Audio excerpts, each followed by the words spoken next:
চোখের সামনে তিনটে গলা কাটা লাশ পড়তে দেখে চোখের মনি বেরিয়ে আসতে চাইল যেন তোতার। মুখের বাক্য ফুরিয়ে এলো সামনে থাকা লোকটির নৃশংসতা দেখে। হাতে থাকা তলোয়ারটা দিয়ে এখনো চুয়ে চুয়ে রক্ত পড়ছে। তাজা রক্ত যেন লাল থেকে ধীরে ধীরে সাদা কালোই বদলে যেতে লাগলো। শরীরের সর্বশক্তিতে আহ করে একটা চিৎকার দিয়েই নিজের সংবিত হারালো তোতা। ক্রুর হেসে পাশ থেকে টয়লেট টিস্যু নিয়ে তলোয়ারটা আলতো হাতে পরিষ্কার করতে লাগলো লোকটি। সামনে যে একটা মানুষ মাত্রই জ্ঞান হারিয়ে লুটিয়ে পড়লো, তাতে যেন তার কোনো খেয়ালই নেই, আর না আছে কোনো আগ্রহ। পাশে থাকা রিজন নামে ছেলেটি চোখের ইশারায় একটা গার্ডকে ইশারা দিয়ে বলল, একে নিয়ে যাও। গার্ডগুলো তোতার দিকে এগোতে গেলেই গুরু গম্ভীর কণ্ঠে রহস্যময় লোকটি বলে উঠল, ডোন্ট টাচ হার। থেমে গেল গার্ডগুলো। রিজন তাকালো লোকটির দিকে, বুড়োজোড়া হালকা কুঞ্চিত করেই বলল, হোয়াট হ্যাপেন জেহের ভাই? Are you thinking something is about this Winnie girl? এতক্ষণে রহস্যময় হাসি যুক্ত মুখটা হঠাৎই ভয়ঙ্কর ভাব ধারণ করলো। তলোয়ারখানা আবার নিজের হাতের মুঠোবদ্ধ করে তির্যক চোখে তাকালো রিজনের দিকে। দাঁতে দাঁত চেপে খসখসে কণ্ঠে বলল, don't call her like any cheap word. She is not for your using. She is my target, only my. Rijon হার মেনে বলল, ওকে এস ইউ সে, কিন্তু কখন তো নিয়ে যাই একে? না, থাকো এখানে আমার সামনে, আমি দেখব ওকে। রিজন হার মানল। এই জেহেরকে আজ এত বছরও চিনে উঠতে পারল না। কখন কি করে না করে কেউ বুঝে উঠতে পারে না। এই যে এখন নারীতে অ্যালার্জি যুক্ত হয়েও আজ ওই বাচ্চা হেলে পড়া মেয়েটাকেই দেখবে তার ইচ্ছে হলো। এখন হাজার চাইলেও জেহেরের সামনে থেকে এই মেয়েটাকে সরানো যাবে না। রিজন তার মাথা ঘামালো না তোতাকে নিয়ে গার্ডদের লাশগুলোর ব্যবস্থা করতে বলে প্রস্থান করলো সে। গার্ডগুলো নিজেদের কাজ করে প্রস্থান করলো। তারা যেতে এলোমেলোভাবে পড়ে থাকা তোতার কাছে পা এগিয়ে আনলো জেহের। হাঁটু ভাঁজ করে বসে মুখটা এগিয়ে নিল তোতার খুব কাছে। ঠোঁটের কোণে রহস্যময় হাসিটা চড়া হলো তার। হাসতে হাসতে ফিসফিস করে বলল, কি দেখে ফেললে তোতা পাখি? ইস, এত দুষ্টুমি কেন করো বলো তো? তোমার দুষ্টুমির কারণেই আজ কি দেখে ফেললে? এখন আমায় আবার বাড়তি কষ্ট করতে হবে। এত কেন জ্বালাও আমায় তোতা পাখি? জেহের বিন চৌধুরী শহরের নামকরা চৌধুরী পরিবারের বড় সন্তান সে। গভীর চিন্তা বিশিষ্ট লোকটির বয়স প্রায় 28 ছুঁই ছুঁই। এই 28 বছরের জীবনে বলতে গেলে মাত্র 8টি বছরই তার কেটেছে স্নেহ আদরে। পরবর্তী সময়টুকু আর পাড়ি দেওয়ার মতো সাহায্যের হাত পায়নি বলে চলে। ব্যবসাটা পারিবারিক খানদানি থেকে পাওয়া না, বরং নিজের জেদের বসেই শুরু করেছিল সে চৌধুরী ইন্ডাস্ট্রিজ। সে থেকেই মাত্র কয়েক বছরে সাফল্যতার আকাশচুম্বী। ছোটবেলায় বাবা হারানোর পর জন্ম দেয়নি মা, তাকে বেছে নেয়নি, বেছে নিয়েছে তার নতুন সংসারকে, বেছে নিয়েছিল নতুন স্বামী সন্তানদের। সেই থেকে মায়ের প্রতি এক তীব্র ক্ষোভ তার। পৃথিবীর সকল নারীর প্রতি ক্ষোভ। নারীরা শুধু পুরুষ দেহ খোঁজে, এমন এক বদ্ধমূল ধারণা নিজের মধ্যে পুষে রেখেছে জেহের। সমাজের সামনে সে একজন সফল ব্যবসায়ী হলেও গোপন রাজ্যে সে তথাকথিত মাফিয়া নামেই পরিচিত। মানুষ খুন তার নিত্যদিনের খেলা। আর আজও এমন একটা শুভ কাজ করার সময় তাকে দেখে ফেলেছে তার ছোট্ট তোতা পাখি। জ্ঞান ফিরতেই নিজেকে নিজের পরিচিত রুমে আবিষ্কার করলো তোতা। প্রায় মাসখানেক আগেই বাবা তাকে রাজশাহীর ছোট্ট একটা গ্রাম থেকে এনে তাকে এখানে রেখে গেল। মূলত কর্ম থাকলে এটা তারও বাড়ি হতো, কিন্তু ভাগ্যের নির্মম দোষ। তোতার বাবা চৌধুরী পরিবারের ছোট সন্তান। সেই কালে কাউকে কিছু না জেনে হুট করে তোতার মাকে বিয়ে করে আনার কারণে তাদের মেনে নিতে পারেনি তোতার দাদামশাই। তার আত্মসম্মান ছিল প্রখর, তাই তো নিজ ছেলেকে ঘর ছাড়তে বলেছেন। তোতার বাবাও ভালোবাসার টানে ছেড়ে এসেছিল পরিবার ও পারিবারিক ব্যবসা, স্থান নিয়েছিল রাজশাহীর একটা গ্রামে। সেই থেকে বাড়িমুখ হয়নি তারা। তবে বাবার শেষ ইচ্ছে মেটাতেই তার মৃত্যুকালে এসেছিলেন তোতার বাবা। তখন অবশ্য তোতাকে নিয়ে আসেনি। তোতার মেজ চাচা বেশ করে ছোট ভাইকে বলেছিল, অনেক তো হলো, এবার বাড়ি ফিরে আসতে। ভদ্রলোক রাজি হয়েছে, তবে বলেছে তার মেয়েকে নিয়েই আরও কিছুদিন পরে ফিরবে। সেই থেকে প্রায় 6 বছর পার হয়ে গেল, তবু তিনি ফিরল না। তবে মেজ ভাইয়ের সাথে যোগাযোগ রেখেছেন। গত কিছুদিন আগেই তিনি হুট করে সিদ্ধান্ত নিলেন তোতাকে ঢাকা থেকে অনার্স পড়াবেন। তাদের এমন সিদ্ধান্ত মানে তাদের এমন সিদ্ধান্তের মানেটা খুঁজে পেল না তোতা। কই, বাবা মা তো কখনো তাকে আলাদা করার কথা ভাবেনি। বাবার বাণীর সামনে তোতা আর না করতে পারল না, আসতেই হলো এই বাড়িতে। তবে তোতা এটা বুঝে উঠতে পারছে না তারা কেন আসলো না। এই বাড়িতে তো তার থেকে তার বাবারই বেশি অধিকার। কিরে, হুট করে কোথায় চলে গিয়েছিলি? জ্ঞান হারিয়ে পড়লি আবার? তোতার ধ্যান ভাঙলো চাচাতো ভাই রোহানের বউ সাথী ডাকে। ফিরে তাকালো তোতা তার দিকে। আসলেই তো সে জ্ঞান হারালো কি করে। ভাবতে ভাবতে আস্তে করে উঠে বসলো। তখনকার কথা মনে পড়তেই আটকে উঠল সে। এই বাড়িতে আসার পর থেকে জেহের বিন চৌধুরীর উপর একটা প্রতিশোধ প্রবণতা কাজ করছে। সেটার অবশ্য যথেষ্ট কারণও আছে বটে। আজ সকালে জেহেরকে ভুলবশত রোহানের ছোট্ট পেস্ট্রিটা সামনে দিতেই রেগে বোম হলো জেহের। তোতা নিজের ভুল বুঝে জেহেরের সামনে থেকে পেস্ট্রিটা সরানোর আগে জেহের সেটা নিয়ে এক থাপেই তোতার মুখে মেখে দিল। তারই প্রতিশোধ নেওয়ার প্রবণতায় তোতার দুষ্টু মাথায় বুদ্ধি এলো। দুপুরের খাবার পর হুট করে তোতার চোখে পড়লো জেহের আয়নার সামনে দাঁড়িয়ে তৈরি হচ্ছে। তা দেখেই তোতা দৌড়ে বাড়ির বাইরে গিয়ে গ্যারেজে গিয়ে জেহেরের গাড়িটার একটা চাকার সামনে হাঁটু গেড়ে বসলো। এরপর ওনার ভাঁজ থেকে ছোট্ট একটা আলপিন নিয়ে যেই না খুশি মনে টায়ারটা ফুটো করতে যাবে, তখনই মেন ডোরের দিকে চোখ পড়লো। জের পরিপাটি হয়ে বেশ ভাব নিয়ে গাড়ির দিকে এগিয়ে আসছে। গলা শুকিয়ে এলো তোতার। লোকটা তাকে দেখলেই বুঝে ফেলবে কিছু না কিছু গন্ডগোল আছে। কোথায় লুকোবে করে গাড়ির ডিকিতেই সুবিধা মনে হলো। যেমন ভাবা তেমন কাজ। আস্তে আস্তে গিয়ে গাড়ির পেছনের ডিকিতে চড়েছিল। তারপর জেহের গাড়ি নিয়ে যেখানে গেল তোতাও পৌঁছে গেল সেথায়। জেহেরের সাথে সাথে কৌতূহলবশত পিছু নিতেই দেখতে পাই জেহেরের অমন নীলা। আর তারপরই তো ভয়ে সাথীর দিকে তাকিয়ে তোতা এক গ্লাস পানি চাইল। সাথীও টেবিল থেকে নিয়ে দিল। তোতা ঢকঢক করে পানি খাওয়ার সময় হঠাৎই রুমের দরজায় কারোর চোখ পড়তেই কাশতে কাশতে নাকে মুখে পানি ছড়িয়ে গেল তার। সাথী ব্যস্ত হয়ে গ্লাসটা নিয়ে পাশে রেখে তোতাকে দেখতে লাগলো। কিন্তু তোতার দৃষ্টি তখনও দরজায় হেলান দিয়ে দাঁড়িয়ে থাকা জেহেরের দিকে। লোকটা কেমন নির্ভীকভাবে তাকিয়ে আছে তার দিকে। রেগে আছি নাকি না বুঝে উঠতে পারলো না তোতা। তার দৃষ্টি পর্যবেক্ষণ করে সাথীও তাকালো জেহেরের দিকে। জেহের চোখের ইশারায় তাকে যেতে বলল। রোহানের বিয়েটা আগে হলেও তাদের মধ্যে জেহেরই বড়। সাথী এসেছে ধরেই জেহেরকে দেখলেই ভয়ে তটস্থ থাকে সে। বলতে গেলে এবারই প্রত্যেকের মাঝেই জেহেরের প্রতি চাপা এক ভয় রয়েছে। তোতার দিকে একবার তাকিয়ে দৃষ্টি নামিয়ে ধীর পায়ে রুম ত্যাগ করলো সাথী। সে যেতেই জেহের আস্তে করে দরজাটা আটকালো। ভয়ে আত্মা যেন উড়ে যাচ্ছে তোতার। জেহেরকে টেবিলের ওপর থেকে ফল কাটা ছুরিটা হাতে নিতে দেখে তোতলাতে বলে উঠল, জেহের ভাইয়া, আমাকে মারবেন না, আমার ভয় করছে খুব। জেহের ভাইয়া। কণ্ঠে যেন কথা আটকে আসছে তোতার। জেহের এগিয়ে বসলো তার পায়ের কাছে।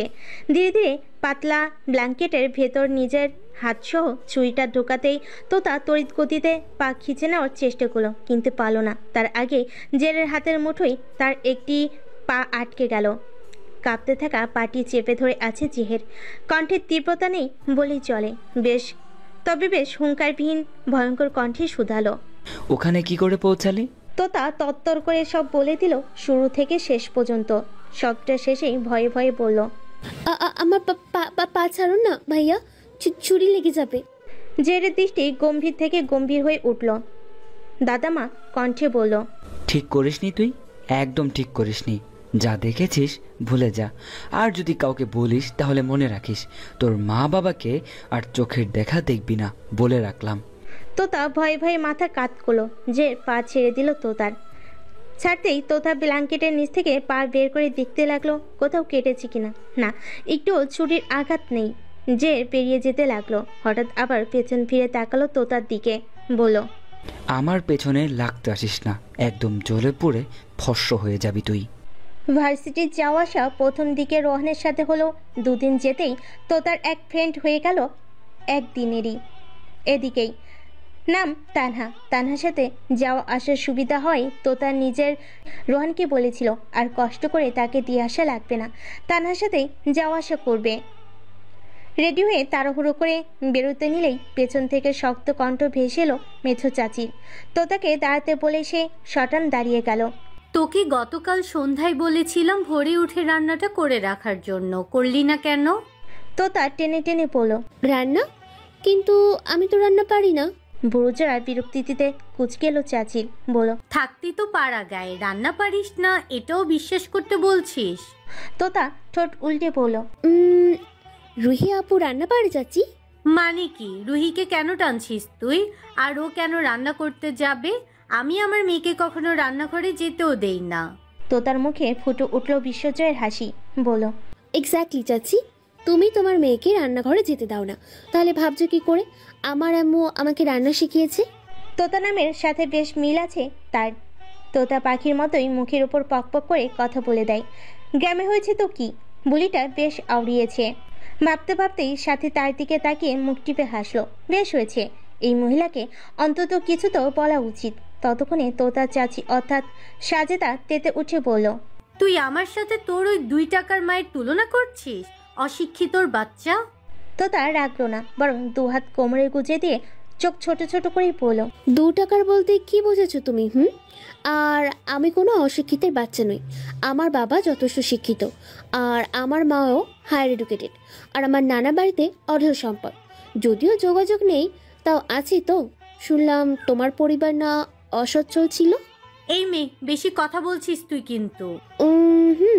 আল্লাহ মুখ দিল তো কথা বলার জন্য, তাই কথা বলি। শরীরের সকল অঙ্গের ব্যবহার সঠিকভাবেই করতে হয়, জানো না? আচ্ছা যাই হোক, দেরি হচ্ছে আমার, যাই। অযথা তর্কের মুড নেই এখন। বলে তো তাও ঘুরে চলে যেতে লাগলো। পেছন থেকে সাথী চেঁচিয়ে বলল, এই তো তার নাস্তাটা তো করে যা। তোতা তো উচ্চ স্বরে বলে উঠল। পেট ভরে গেছে ভাবি, আমারও আর চাচিরও। বাড়ির সদর দরজা পেরিয়ে থেমে গেল তোতা। চোখ বন্ধ করে বড়সড় এক নিঃশ্বাস ফেলে বাবার নম্বরে কল করলো। রিসিভ করতেই নরম কণ্ঠে বলল, কেমন আছো আব্বু? হ্যাঁ রে আম্মু, আমি বেশ আছি। তুই কেমন আছিস বল? আমি বাড়ি ফিরবো আব্বু। এই ধুলোময় শহর আমার একদম ভালো লাগে না। মানুষগুলো কেমন বহুরূপী। ওপাশ থেকে তোতার বাবার হালকা হাসির স্বর শোনা গেল। তিনি বললেন, কেন রে আম্মু, তোকে কি কেউ কিছু বলেছে? ধুর আব্বু, আমি কে কি বলবে? বাড়ির সবাই আমাকে খুব ভালোবাসে। আমাদের থেকেও বেশি? তোতার কণ্ঠস্বর মলিন হলো। অজানায় দৃষ্টিপাত করে আস্তে করে বলল, তোমাদের মতো করে কেউ ভালোবাসতে পারে না আমায় আব্বু। বুঝলাম, আমার আম্মুটার খুব মন খারাপ করেছে। কিন্তু আম্মু, এখন থেকে তো তোকে ওখানেই থাকতে হবে কয়েকটা দিন। একটু ধৈর্য ধরে থাক মা। তোমরা আসবে না আব্বু? আসবো তো আম্মু। আমরা কি আমাদের কলিজাটাকে না দেখে থাকতে পারি? আর আমরা না গেলে তুই চলে আসবি আমাদের কাছে। আম্মু কেমন আছে আব্বু? তোর আম্মু ভালো আছে রে মা। তুমি আমাকে আম্মুর সাথে কথা কেন বলিয়ে দাও না আব্বু? তোতার বাবার কণ্ঠ কেমন যেন শোনালো। কথা ঘুরিয়ে নেওয়ার উদ্দেশ্যে বলল, তোর দেরি হয়ে যাচ্ছে না আম্মু, এখন রাখ, পরে না হয় তোর আম্মুর সাথে কথা বলিস। যা ভার্সিটি যা। কেটে দিল ফোনটা। তোতা ফোনের দিকে তাকিয়ে তানহাকে মেসেজ দিতে দিতে সামনে হাঁটতে লাগলো। হঠাৎই শক্ত কিছু একটার সাথে ধাক্কা খেতেই বিরক্তি দিতে উচ্চারণ করে বলে উঠল, উফ, এই মাঝপথে আবার কবে দিয়াল টানলো? সামনে চোখ দিতেই আত্মার পানি শুকিয়ে এলো তার। তার সামনে শটান হয়ে দাঁড়িয়ে আছে স্বয়ং জেহের বিন চৌধুরী, যার বাজ পাখি নেই চোখ দুটো তার দিকে নিবদ্ধ। তোতা হাঁ করে তাকিয়ে আছে এই শান্তশিষ্ট লোকটার দিকে। কি বলবে? এই লোকটাই ঠান্ডা মাথায় তিনটা মাথা দেহ থেকে আলাদা করে দিয়েছিল। কোথায় যাওয়া হচ্ছে? কলেজ যাচ্ছি ভাইয়া। কলেজ?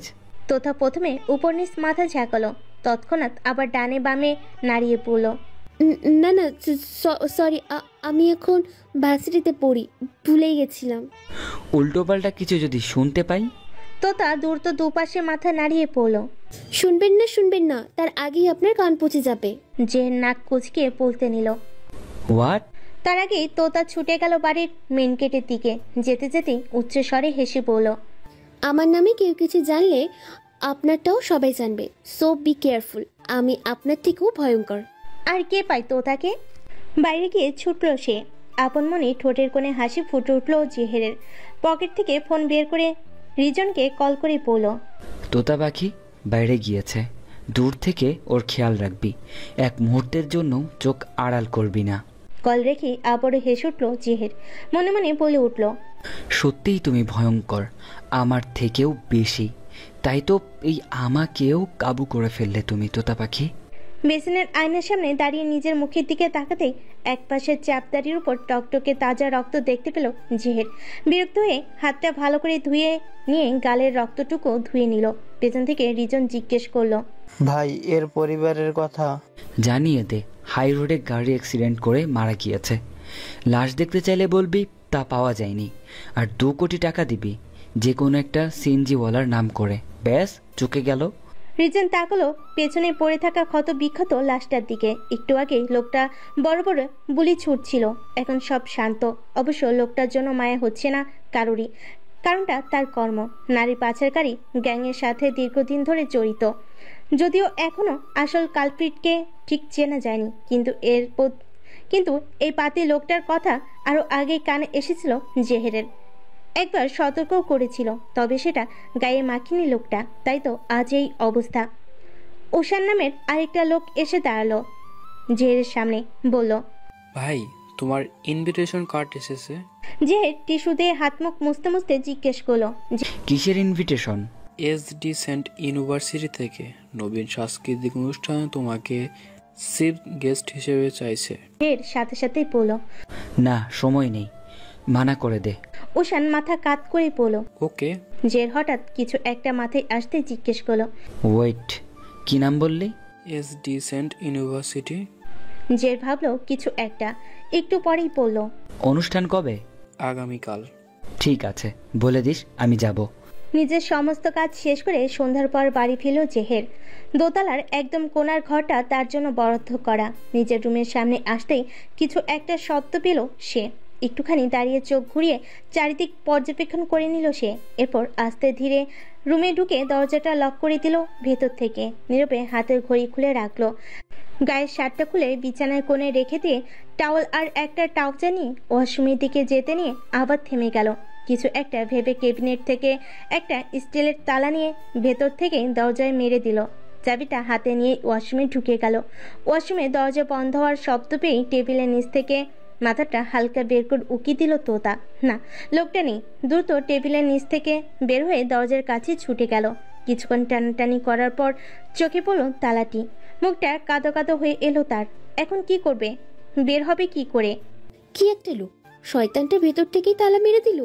তাহলে কি বুঝে গেল আমি যে তার রুমে? না, চাবিটা খুঁজতে হবে। ভেবে সারা রুমে ছোটখাটো জায়গাগুলোতে চোখ বোলাতে লাগলো তোতা। খোঁজার এক পর্যায়ে খাটের কোণা থেকে জেহেরের খুলে রাখা শার্টটা একটু উল্টাতেই চোখে পড়ল শার্টে থাকা ছোপ ছোপ রক্তের চিহ্ন। হুট করে হাত দুটি কাঁপতে লাগলো তোতার। আনমনে কাঁপা কাঁপা কণ্ঠে বলে উঠল, জেহের ভাইয়া, আবার কাউকে? কি করছিস তুই আমার ঘরে? ভারী কণ্ঠের আওয়াজ পেয়ে কেঁপে উঠল তোতা। হাত থেকে শার্টটা খসে পড়ে গেল। জেহেরের দিকে ঘোরার সাহসটা তার হয়ে উঠছে না ঠিক, কিন্তু এভাবে তো আর বেশিক্ষণ টিকতে পারল না সে। যে নিজেই তার বাহু টেনে নিজের দিকে ঘোরালো। মাত্রই গোসল নিয়েছে সে, যাতন মাথা থেকে টুপ টুপ জল গড়িয়ে পড়ছে এখনো তার। তোতার দৃষ্টি আটকায় সেখানটায়। লোকটার ভেজা চুলগুলোর কারণে একদমই চকলেট লাগছে। আচ্ছা, ওনাকে কি খাওয়া যাবে? ভাবনা ছেদ পড়ল নিজের গায়ে পরিধানরত জামায় টান লাগায়। সাথে জেহেরের কণ্ঠ, আমার ড্রেস কেন ধরেছিস তুই? এখন আমিও একই কাজ করি। তোতা তৎক্ষণাৎ হাতটা চেপে ধরল জেহেরের। কম্পমান কণ্ঠে শুধালো, জামা কেন টানছেন ভাইয়া? ছিঁড়ে যাবে তো। জের টানলো না আর তোতার জামা হাত ছেড়ে দিয়ে প্রশ্ন করলো, এই রুমে কি? তোতার কানে যেন কথাটা যায়নি, উল্টো নিজেই প্রশ্ন ছুল, আপনি আজও কাউকে মেরে? জের একবার এগোতেই থমকে গেল তোতা। কেন এলি এখানে? গুরুগম্ভীর কণ্ঠে বিপরীত কেঁপে উঠল তোতার ছোট্ট দেহখানি। দু চোখ খিচে বন্ধ করে আওড়ালো, আপনার স্টাডি টেবিলে হুমায়ুন আহমেদের একটি বই দেখেছিলাম, সেটাই খুঁজতে এসেছি, কিন্তু সেটা নেই। তাহলে চোরের মতো লুকিয়েছিলি কেন? কথাটা বেশ যেন সম্মানে লাগলো তোতার। একটু সপাক্ষিক সুরে বলল, আমি চোর না। তুই চোর, ভয়ঙ্কর ধাঁচের চোর তুই। তোতার চোখ টইটুম্বর। বারবার এত জোর দিয়ে চোর কেন বলছে লোকটা? সামনে একটা বই তো নিতে এসেছিল শুধু। দেখুন, আমি শুধু একটা বই নিতে এসেছিলাম, পড়া শেষ হলেই আবার ফিরিয়ে দিতাম। এটাকে চুরি বলে না। আমি কখন বললাম তুই বই চোর? তাহলে আর তো কিছু নেইনি আপনার। মিথ্যা বলবি না একদম। সত্যি আমি কিছু নেইনি। কোন বই? হ্যাঁ, হুমায়ুন আহমেদের কোন বই? ও বৃষ্টি ও মেঘমালা। জের এগিয়ে গেল স্টাডি টেবিলের পাশে। সাদা একটা পর্দার সামনে এক হাতে টান দিয়ে পর্দাটা সরাতেই ভাসমান হলো বড় সাইজের বুক সেলফটা, যেটাই কানে বইয়ে ভর্তি। সেখান থেকে বৃষ্টি ও মেঘমালা বইটি হাতে নিতে নিতে বলল জেহের, একটু ভালো করে খুঁজলেই পেয়ে যেতি। আমি কি জানতাম নাকি আপনি এভাবে পর্দার আড়ালে এত এত বই লুকিয়ে রেখেছেন? জেহের উত্তর দিল না। নিশ্চুপ এসে বইটি হাতে ধরিয়ে দিল তোতার। তোতা উকি চুকি মেরে মিনমিনিয়ে বলল, ওই বইটা নিতে পারি? তোতার আঙ্গুলের ইশারা অনুযায়ী জেহের প্রেম মাতাল বইটি বের করলো। তোতা বেশ খুশি হলো জেহেরের কাণ্ডে। জের এগিয়ে দিল বইটি তোতার দিকে, কিন্তু তোতা যখনই সেটি হাতে নিতে যাবে তার আগে জেহের সেটা সরিয়ে ফেলল। কিছু একটা ভেবে বলল, এটা দেওয়া যাবে না। কেন? এটা পরে পড়িস, আমি সহ পড়বো একসাথে। এবার বের হ। তোতার মুখটা পাংশুটে হয়ে গেল। কিছুটি না বলে একটা বই নিয়ে এগিয়ে গেল দরজার কাছে। যাওয়ার আগে হুট করে পেছন ফিরে জেহের উদ্দেশ্যে জোর গলায় বলে গেল, আমি কিন্তু চোর না। তোতার এহেন কাণ্ডে হাসলো জেহের, নিজে নিজেই আওড়ালো, আমার কঠিন পাহারাযুক্ত মনটা চুরি করে আবার বলছো চোর না? তুমি খুব ধূর্ত চোর, বুঝলে তোতা পাখি? ভীষণ ধূর্ত। ভার্সিটির নবীন সংস্কৃতি অনুষ্ঠানের আয়োজন বেশ জমকালোভাবেই করা হয়েছে। ভার্সিটির বড় মাঠের আনাচে কানাচে লোকজনে ভরপুর। একপাশে বড় স্টেজটা সকলের দৃষ্টিপাত করার মতোই। ছাত্রছাত্রীরা সেজেছে আজ নতুন নতুন সাজে। প্রতি বছরই এমন জাঁকজমকভাবেই পালন করা হয় এই অনুষ্ঠানটি। সময়ে উপস্থিত হয়েছে প্রধান অতিথি স্বরূপ জেহরবিন চৌধুরী, তার সাথে রয়েছে অ্যাসিস্ট্যান্ট রিজন আর উসান, আর চারপাশে ছড়িয়ে ছিটিয়ে রয়েছে কিছু পোশাকধারী কয়েকজন গার্ডস। তবে তারা কিছুটা দূরেই অবস্থান করেছে বেশ। যে সহ আরও কয়েকজন বিশেষ মানুষের জন্য সামনের দিকে বিশেষভাবে বসার আয়োজন করা হয়েছে। সেখানে গিয়ে পায়ের ওপর পা তুলে বসেছে জেহের। 28 বছর বয়সী পেশিবহুল যুবকের দেহে সাদা শার্টের উপর ছাইরঙা মেদিকটের ফর্মাল গেট আপটা যেন একটু বেশি মানিয়েছে। মাথায় সিল্কি চুলগুলো জেল দিয়ে স্পাইক করা, যার কয়েকটা গোছা চুল এসে ঠেকেছে তার শুভ্র ভাঁজের কপাল জুড়ে। গাল ভর্তি চাপদাড়ির শেপ যেন একটু বেশি নজর কাছে আশপাশের অতি সুন্দরী ললনাদের। তবে সেই সুদর্শন জেহরবিন চৌধুরীর চোখ আটকায় না এত এত ললনাতে। তার তৃষ্ণার্ত চোখ দুটি খুঁজে চলেছে এক কাঙ্ক্ষিত নারীকে, যার জন্য অতি ব্যস্ততার মাঝেও আজকের অনুষ্ঠানে আসতে রাজি হয়েছে সে। চারিদিকে দর্শকের আসনের সারিতে চোখ বুলিয়ে পেল না সেই কাঙ্ক্ষিত নারীকে। বুড়োজোড়া কুচকে এলো তার। পাখি কি আসেনি? সকাল থেকেই তো তেমন দেখাও হয়নি তার সাথে, যে নিজেই তেমন দেখা করতে চায়নি। রোজকার মতোই বেরিয়ে এসেছিল সে। আচ্ছা, হতেও তো পারে তোতা এসব নয়েজি অনুষ্ঠান পছন্দ করে না হয়তো, তাই আসেনি। কথাটা ভাবতে মুখটা পাংশুটে হয়ে এলো তার। চারিদিকে উচ্চ আওয়াজে গানগুলো বিরক্তিকর লাগছে যেন। স্টেজে গানের তালে তালে একের পর এক এসে নেচে যাচ্ছে আরও কত কি। তবে এসবের কিছুই মন কাটছে না জেহেরের। ইচ্ছে করছে উঠে চলে যেতে। চোখ বুলিয়ে এবার খুঁজতে লাগলো রিজন বা উষানকে। তখন উচ্চ শব্দের আওয়াজ কমে কানে এসে বাজলো সফট নয়েজের গিটার আর উলকালেলের সংমিশ্রণে একটি সুর। সাথে সাথে বিস্তর লোকের মুখে সশব্দে উরধ্বনি। পাশে থাকা আরেকজন বিশেষ অতিথির অতি উচ্ছ্বাসিত হয়ে বলা, ওয়াও, হোয়াট অ্যামেজিং পারফরমেন্স। কথাটি দরুন জেহের বিরক্তিকর চাহনি নেই। এক নজর স্টেজের দিকে ঘুরে তাকিয়ে আবার চোখ ঘুরিয়ে নিল। মুহূর্তে কিছু একটা মাথায় আসতেই আবারও সচকিত হয়ে তাকালো স্টেজে। সে কি ঠিক দেখছে? নিজের মনের বদ্ধমূল ধারণাটাকে সঠিক কিনা যাচাই করার উদ্দেশ্যে চোখের রোদ চশমাটা একটানে খুলে তাকালো আবার স্টেজে। না, সে তো ঠিকই দেখছে। পাশে সফট নয়েজে বাজছে মন মাতানো গান। দিশাহারা কেমন বোকা মনটারে। আর তারই তালে তালে মিলিয়ে নাচছে শুভ্র আকাশ শোভিত তোতা পাখি। পরে তার হালকা আকাশি রঙের শাড়ির সাথে মিলিয়ে সিম্পল সাদা ব্লাউজ। মাথার চুলগুলো বড় আকারে খোপা করে সেটাই সাদা কামিনের গাছরা মোড়ানো। চোখ ধাঁধানো সৌন্দর্য যেন ভর করেছে স্টেজের মাঝখানে দুলতে থাকা পাখিটির মধ্যে। ঠোঁটের কোণের মিষ্টি হাসিটি যে কারোর মন কেড়ে নেওয়ার জন্য যথেষ্ট। দেহের দোলন ভঙ্গি যেন বুঝতেই দিচ্ছে না নাচের তালটি তার তুলে রাখা। মনে হচ্ছে যেন এক টুকরো শুভ্র আকাশ জমিন এসে মনের তালে সুর বিলাস করছে। এতক্ষণে বিরক্ত উবেগে একরাশ মুগ্ধতা বিরাজ করছে জেহেরের মুখে। দৃষ্টি আটকে আছে তার সেই তোতা পাখির দিকে। না পড়ছে পলক আর না সরছে এদিক ওদিক। নাচ শেষ হতেই চারিদিকে হাততালিতে ফেটে পড়ল। তত এক পাশ দিয়ে নেমে দাঁড়ালো স্টেজ থেকে। সে নামতে তাকে উচ্ছ্বাসে জড়িয়ে ধরল তানহা, সাথে আরও কয়েকজন মেয়েও। কয়েকজন ছেলেও তোতাকে সংবর্ধনা জানাচ্ছে। সবটা দূর থেকে পরখ করছে জেহেরের বাজ পাখির মতো দুটি চোখ। একটি জিনিস খেয়াল করতেই ভুরুজোড়া কুচকে এলো তার, তবুও দৃষ্টি সরালো না তোতার দিক থেকে। সাথে এক ঝাঁক রাগ উগড়ে এলো তোতার প্রতি। কই, বাড়ির কাউকে তো জানেনি তার ছেলে বন্ধু হয়ে গেছে এই কয়েকদিনে, তাও একজন না দুজন না, এতজন। এদের সাথে তোতার এত কথা সহ্য হচ্ছে না জেহেরের। বুকের ভেতরটা হাঁসফাঁস করছে বেশ। রাগে মাথাটা ভারী হয়ে আসছে তার। আশপাশ তাকিয়ে রিজনকে ডেকে কিছু একটা বলতেই রিজন ছুটল নিজের কাজে।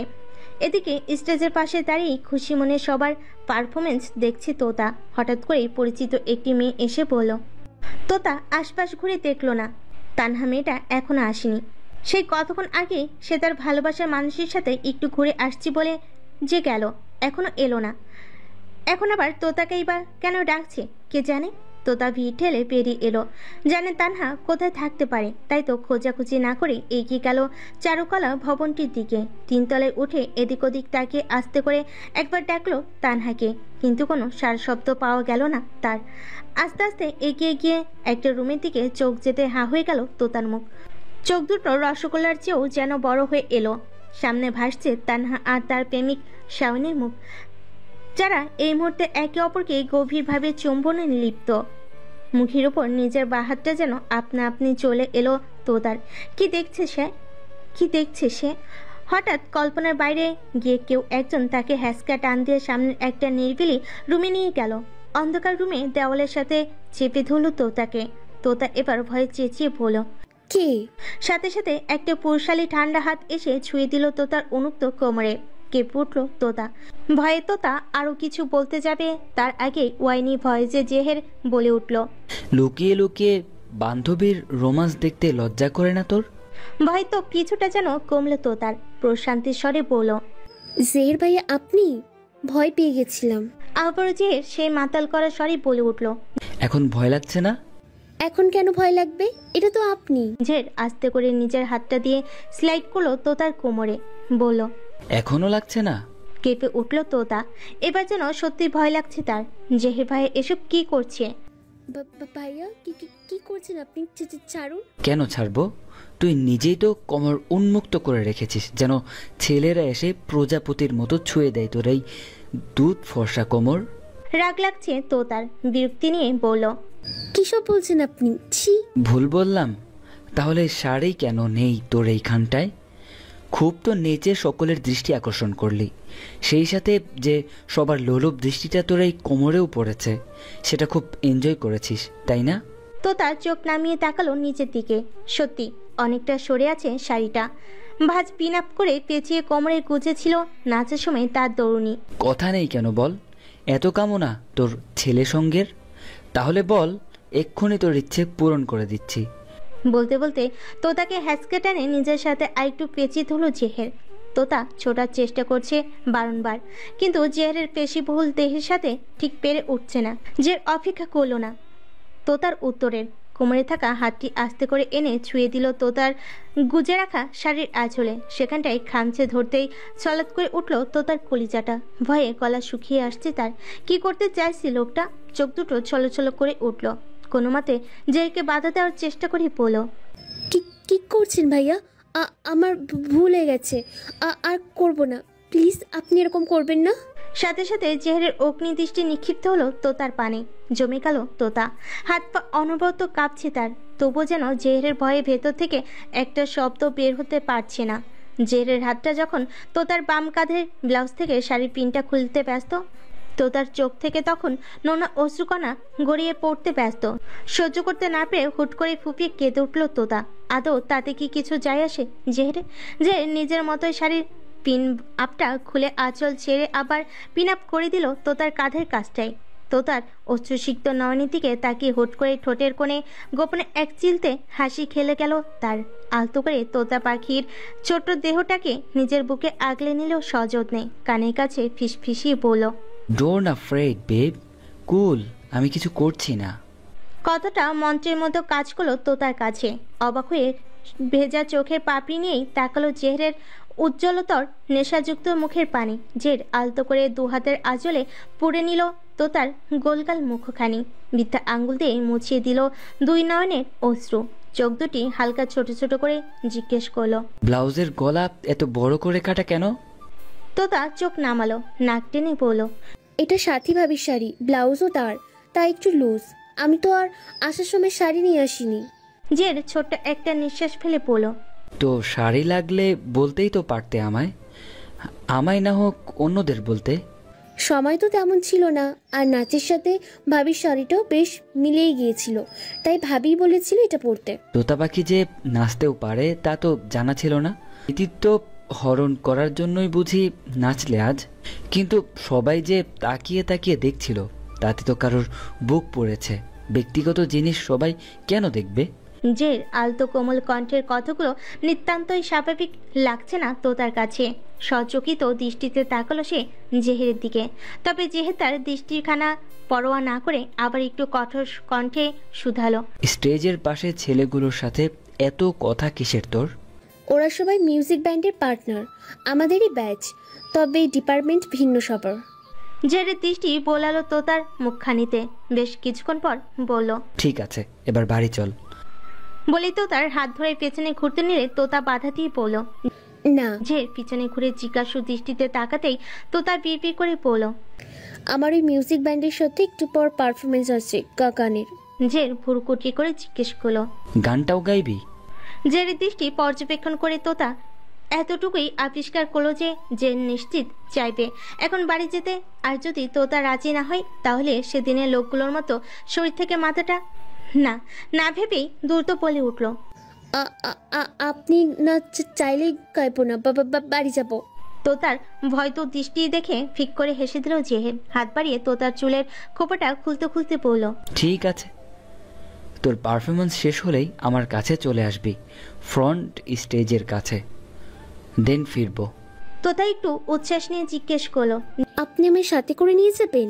জের তোতার লম্বা ঘন চুলগুলো পুরো পিঠ জুড়ে ছড়িয়ে দিতে দিতে বলল, নেওয়ার তো ইচ্ছে নেই, কিন্তু না নিলেও ভয় হচ্ছে। আজ তোর বাসে যাওয়াটা নিরাপদ নয়। তোতা কি বুঝলো না তা আর জানতে চাইল না জেহের।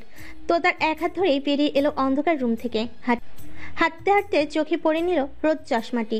এতক্ষণে কোমল কণ্ঠস্বর কোথাও যেন উবে গেল। একটু তরির কণ্ঠের স্বরে সামনে তাকিয়ে বলল, যেভাবে আছিস এভাবেই যেন থাকে শাড়ি এবং চুল, নড়লে তুই শেষ। ওয়ান মোর, লুকিয়ে লুকিয়ে বান্ধবীর রোমান্স না দেখে মন চাইলে সোজা চলে আসবি, নিজেই প্র্যাকটিক্যালি ধারণা নিতে পারবি। জেরের দামি এসি কারটাই ফ্রন্ট সিটে বসে খুব মনোযোগ দিয়ে মোবাইল কুতাকুতি করছে তোতা। কাকে একটা যেন অনবরত মেসেজ করে যাচ্ছে। বিষয়টা স্বাভাবিক হলেও জেহেরের কাছে বিরক্তিকর। মেয়েটা এত কি করছে ফোনে?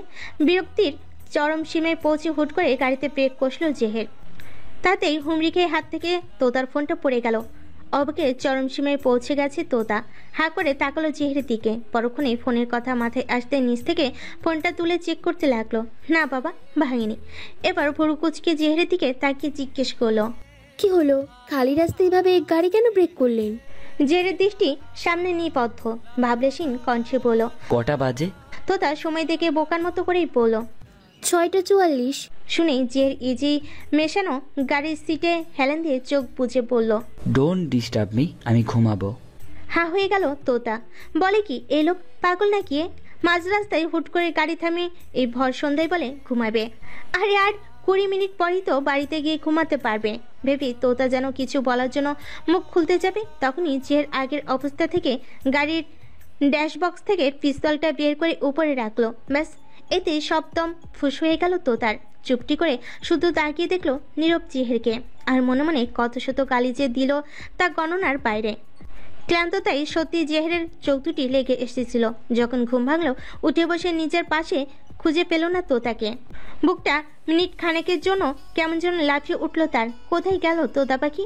সামনে চোখ যেতেই দেখলো রাস্তার ধারে চাউনির নিচে দাঁড়িয়ে তোতা একটা ছেলের সাথে হেসে হেসে কথা বলছে। দেখে শরীরে কেমন ঝাঁঝা করে গেল জেহেরের। রাগে গাড়িটা স্টার্ট দিয়ে এগিয়ে গিয়ে থামলো তোতাদের সামনে। গ্লাস নামিয়ে তোতার দিকে তাকালো, দেখলো তোতা সেই হাসি মুখে এগিয়ে আসছে। এসে গাড়িতে উঠে বসতে বসতে বলল, এই এতক্ষণে ঘুম ভেঙেছে আপনার? যাক বাবা, এবার চলুন বাড়ি, আকাশ ডাকছে, এই এক্ষুনি বৃষ্টি নামবে বলে। নাম? জের উচ্চারিত একটা শব্দে ভুরু কুচকালো তোতা। জিজ্ঞেস করলো, নাম মানে? গাড়ি থেকে নাম, ওই ছেলের সাথেই ফির তুই। তোতা বিরক্ত হয়ে বলতে নিল, আরে কি আছো? তৎক্ষণাৎ জেহেরের হাতটা পিস্তলের দিকে এগোতে দেখেই পয়পন্তর করে ওরে বাবারে বলে নেমে দাঁড়ালো গাড়ি থেকে। সাথে সাথে জেহের গাড়ির হাওয়াই বেগে ছুটিয়ে চলে গেল দৃষ্টির বাইরে। এদিকে তোতা বোকার মতো সেদিকে তাকিয়ে থেকে আপন মনেই বলল, সত্যি চলে গেল? খানিক বাদে ঝুমঝুমিয়ে বৃষ্টি নামলো ধরণীর বুকে। রাতের ল্যাম্পপোস্টের নিশুতি আলোর মাঝে গায়ে না পেয়ে হাঁটা ধরল তোতা। তখনকার লোকটার নাম তাসান। সে অবশ্য বলেছিল তার সাথে যেতে, কিন্তু এই রাতে তোতার মনে হয়নি একজন অচেনা ব্যক্তিকে এতটা বিশ্বাস করা উচিত নয়। তাই তো একে হাঁটছিল বৃষ্টিতে ভিজতেই। একটু আগেই কোথা থেকে যেন তাসান তার পাশে পাশে হাঁটতে লাগলো। তোতা তাকে খেয়াল করতে সে হেসে বলল, আহ, তুমি বারণ করছো ঠিক, কিন্তু রাস্তাটা তো সবার, আমি এমনিই হাঁটছি। তাসানের কথার ধরন থেকে হালকা হাসলো তোতা। তখনই সামনে থেকে শাসা আওয়াজ তুলে আবারও এসে থামলো জেহেরের গাড়িটা। ভাবগতি তার বোঝা যাচ্ছে না ঠিক। ঠাস করে ফ্রন্ট সিটের দরজা খুলে তোতাকে বলল, গাড়িতে উঠ। তোতা হুট করে হেসে ফেলল। চোখ দুটো ছোট ছোট করে জেহেরের দিকে তাকিয়ে পড়ল। দেখলেন তো, ঠিকই আমায় নিয়ে এলেন আবার, মাঝখান দিয়ে আমি ভিজতে হলো বৃষ্টিতে। তোতার মজাদার কথার বিনিময়ে জেহের কাট কাট স্বরে বলল, গাড়িতে উঠ বলছি। তোতা একটু মনে ভয় পেল। ঢোক গিলে দ্রুত উঠে বসলো গাড়িতে। সে উঠতে দেরি জের গাড়ি দ্রুত গতিতে টানতে দেরি নেই। গাড়িটার বাড়ির রাস্তার ঠিক উল্টো পথে যাচ্ছে দেখে তোতা ভুরু কুচকে প্রশ্ন করলো, আরে আরে, এটা তো বাড়ির পথ না, ওদিকে কোথায় যাচ্ছেন? জের উত্তর দিল না। অগ্নিমূর্তি নেই চোখ দুটি নিক্ষিপ্ত তার সামনে। মনের ভাবগতি পরখ করার মতো না। তোতা আবার শুধালো, কি হলো, কিছু বলছেন না কেন? এবার জের নিশ্চুপ, বরং গাড়ির স্পিডটা আরো দ্বিগুণ পরিমাণে বাড়িয়ে দিল। রাতের রাস্তায় ঝুম বৃষ্টির তোপে সামনের পথ দেখা মুশকিল। তার উপর হাই রোডে বড় বড় ট্রাক গাড়িগুলো ছুটছে অসীম গতিতে। তাদের ফাঁকে ফাঁকে জেহেরের গাড়িটি যাচ্ছে বেসামাল ভাবে। ভয়ে তটস্থ হয়ে যাচ্ছে তোতা। বারবার জেহেরকে বলে যাচ্ছে, আরে আরে, কি করছেন? এত জোরে কেন গাড়ি চালাচ্ছেন? মেরে ফেলবেন নাকি আমায়? হুট করে ব্রেক কষল জেহের। পড়তে পড়তে বেঁচে গেল যেন তোতা। ঘন ঘন দম নিতে লাগলো সে। তারও যেন ফুসরত দিল না জেহের। তীব্র কঠিন কণ্ঠে বলল, পেছনে যা। নাক মুখ কুচকালো তোতা। এটা আবার কেন? পেছনে আবার? তোকে আমি যেতে বলেছি। তো শব্দটিও করল না তোতা। চুপচাপ দ্রুত নেমে আবার পিছনের সিটে গিয়ে বসলো। সে বসতেই জেহেরও নিজের ড্রাইভিং সিট ছেড়ে ঝুম বৃষ্টির মাঝেই পেছনের সিটে এসে বসলো। তোতা কিছু জিজ্ঞেস করতে যাবে, তার আগে জেহের কেমন যেন নেশাতুর হয়ে মুখ ডোবালো তোতার ঘাড় গলা সংলগ্ন উন্মুক্ত অংশে। মুহূর্তে শরীরের রন্ধে রন্ধে শিহরণ বয়ে গেল তোতার। বাকশক্তি যেন হরণ করা হয়েছে তার। জেহেরের খোঁচা খোঁচা দাড়িগুলো বেশ লাগছে তোতার শরীরে। উনি কি করছেন এসব? ধীরে ধীরে জেল শুষে নিতে লাগলো তোতার শরীর থেকে মুক্তকণার মতো বৃষ্টিকণাগুলো। নিঃশ্বাসের আনাগোনা কি আদৌ হচ্ছে তোতার? হাত দিয়ে বারবার খামচি ধরছে জেহেরের কোমরের কাছে থাকা শার্ট। কি অনুভূতি এটা! তোতা পারছে না জেহেরকে বাধা দিতে। না, গায়ের জোরে নয়, কেন যেন তোতার মনের জোরটাই আসছে না জেহেরকে দূরে ঠেলার। ইচ্ছে করছে জেহেরের বেসামাল অনুভূতিগুলোকে খুব করে আশকারা দিতে, স্নিগ্ধ অনুভূতিগুলোকে আরও একটু দাপিয়ে তুলতে। কিন্তু এটা তো ঠিক না, সমাজ সইবে না, আত্মা সইবে না ভেবে তোতা যখন নিজের সর্বশক্তি দিয়ে জেহেরকে দূরে ঠেলতে যাবে, তখনই কানে ভেসে এলো জেহেরের কেমন শীতল কণ্ঠের একটি প্রশ্ন, আমায় এত কেন জ্বালাও তুমি? কি ওয়াইনি ভয়েস, দুর্বলতার ছড়াছড়ি যেন হচ্ছে ওই একটি কথার মাধ্যমে। জেহের কি দুর্বল? ঠান্ডা মাথার নিজ হাতে মানুষ কেটে কুচি কুচি করা লোকটা বুঝি এতটাই দুর্বল? না, এটা তো হওয়ার কথা নয়। আমি যত চাইছি তোমায় অন্যদের থেকে সেফ রাখার, ততই তুমি নিজেই তাদের কাছে এগিয়ে যাচ্ছ। কি করব আমি? মেরে ফেলবো তোমায়? আটকে উঠল তোতা। লোকটার কথায় যে কোনো ঠিক ঠিকানা নেই, দেখা যাবে কখন আবার সত্যি মেরে দেয়। তোতা মিনমিনিয়ে বলল, প্লিজ আমায় মারবেন না। তোতার কম্পিত কণ্ঠধ্বনি শুনে ঝের ধীর গতিতে মুখ তুলে চাইল তার দিকে। দৃষ্টিতে দৃষ্টি মিলল দুজনার। তোতা দেখলো জেহেরের দৃষ্টি স্বাভাবিক নয়, রোজগার থেকে বেশ ব্যতিক্রম। ইস, কি মায়া, কি মায়া!